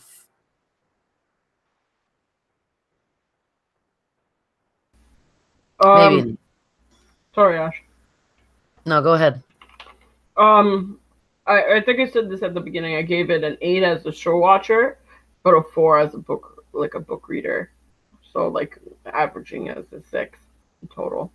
But like as a show, it was a good show. But Cynthia's right. There was major inconsistencies. Like I don't see how George R. R. Martin is going to set Bran up to be king. Like to be honest, I don't see it. right? It just doesn't make sense. But I did like how John added red rubies to Long Call on his eyes at the end to harken back to Rhaegar. Right, it was nice. Oh, I didn't notice that. Good call. Good call. Yeah, as a book reader, it really did not make me happy the whole entire show. No. But so the entire I thought you meant just this episode. The entire thing. Wow. I mean, I think I'd give it compared to the books, I'd give it a 5. I really would. But, maybe I'd be a little generous and give it a 6.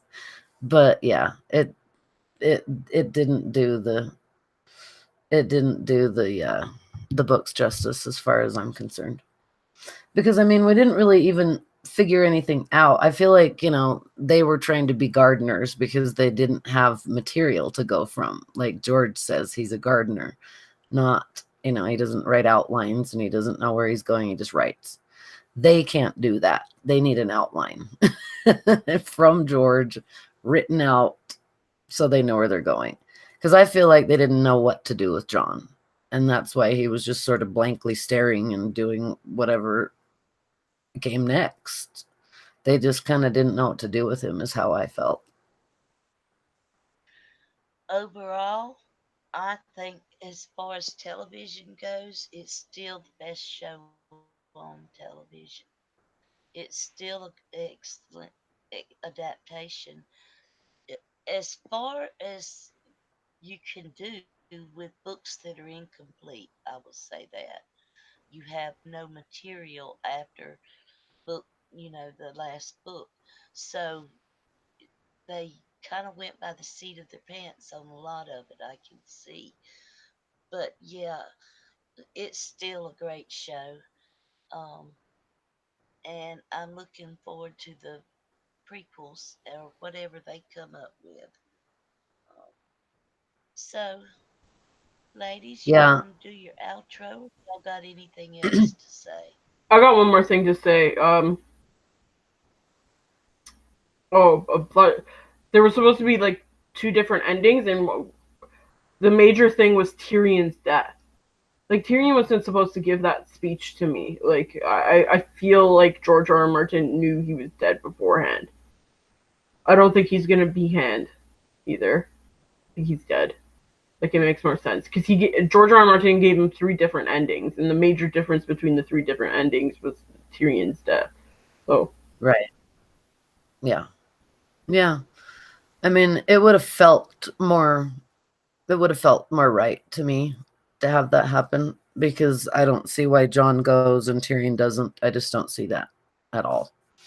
But, and John kind of being about as shamed as you could possibly be, it just didn't feel right. But, it's there's a great comment here in our chat about how, it's TV and literature are so different because when we read, we have our imaginations to take us everywhere in a book. But TV, you just get what you're given. And it doesn't really take your imagination like that. You can't really just sit there and make it what you think of it. Literature, that's why, read, everyone. Please keep reading because it's everything. It's what George says. You live 1,000 lives and a non-reader lives only one. I love that sentiment because it's true. I'll always keep all my books and love them to death. I've always said I'm going to build a library in my house one day. So yeah, I just want to thank all of the chat for being here and invite you all back to see the next videos we do on the She-Wolves of Winter. And Old Nan has great videos on her channel that we're on now. And I'm Ashley from the Iron Underneath, and I love you all. It's an end of an era, it feels like, but we'll keep reading. We'll keep rereading until the damn books come out, which I have a feeling they're going to come out real soon.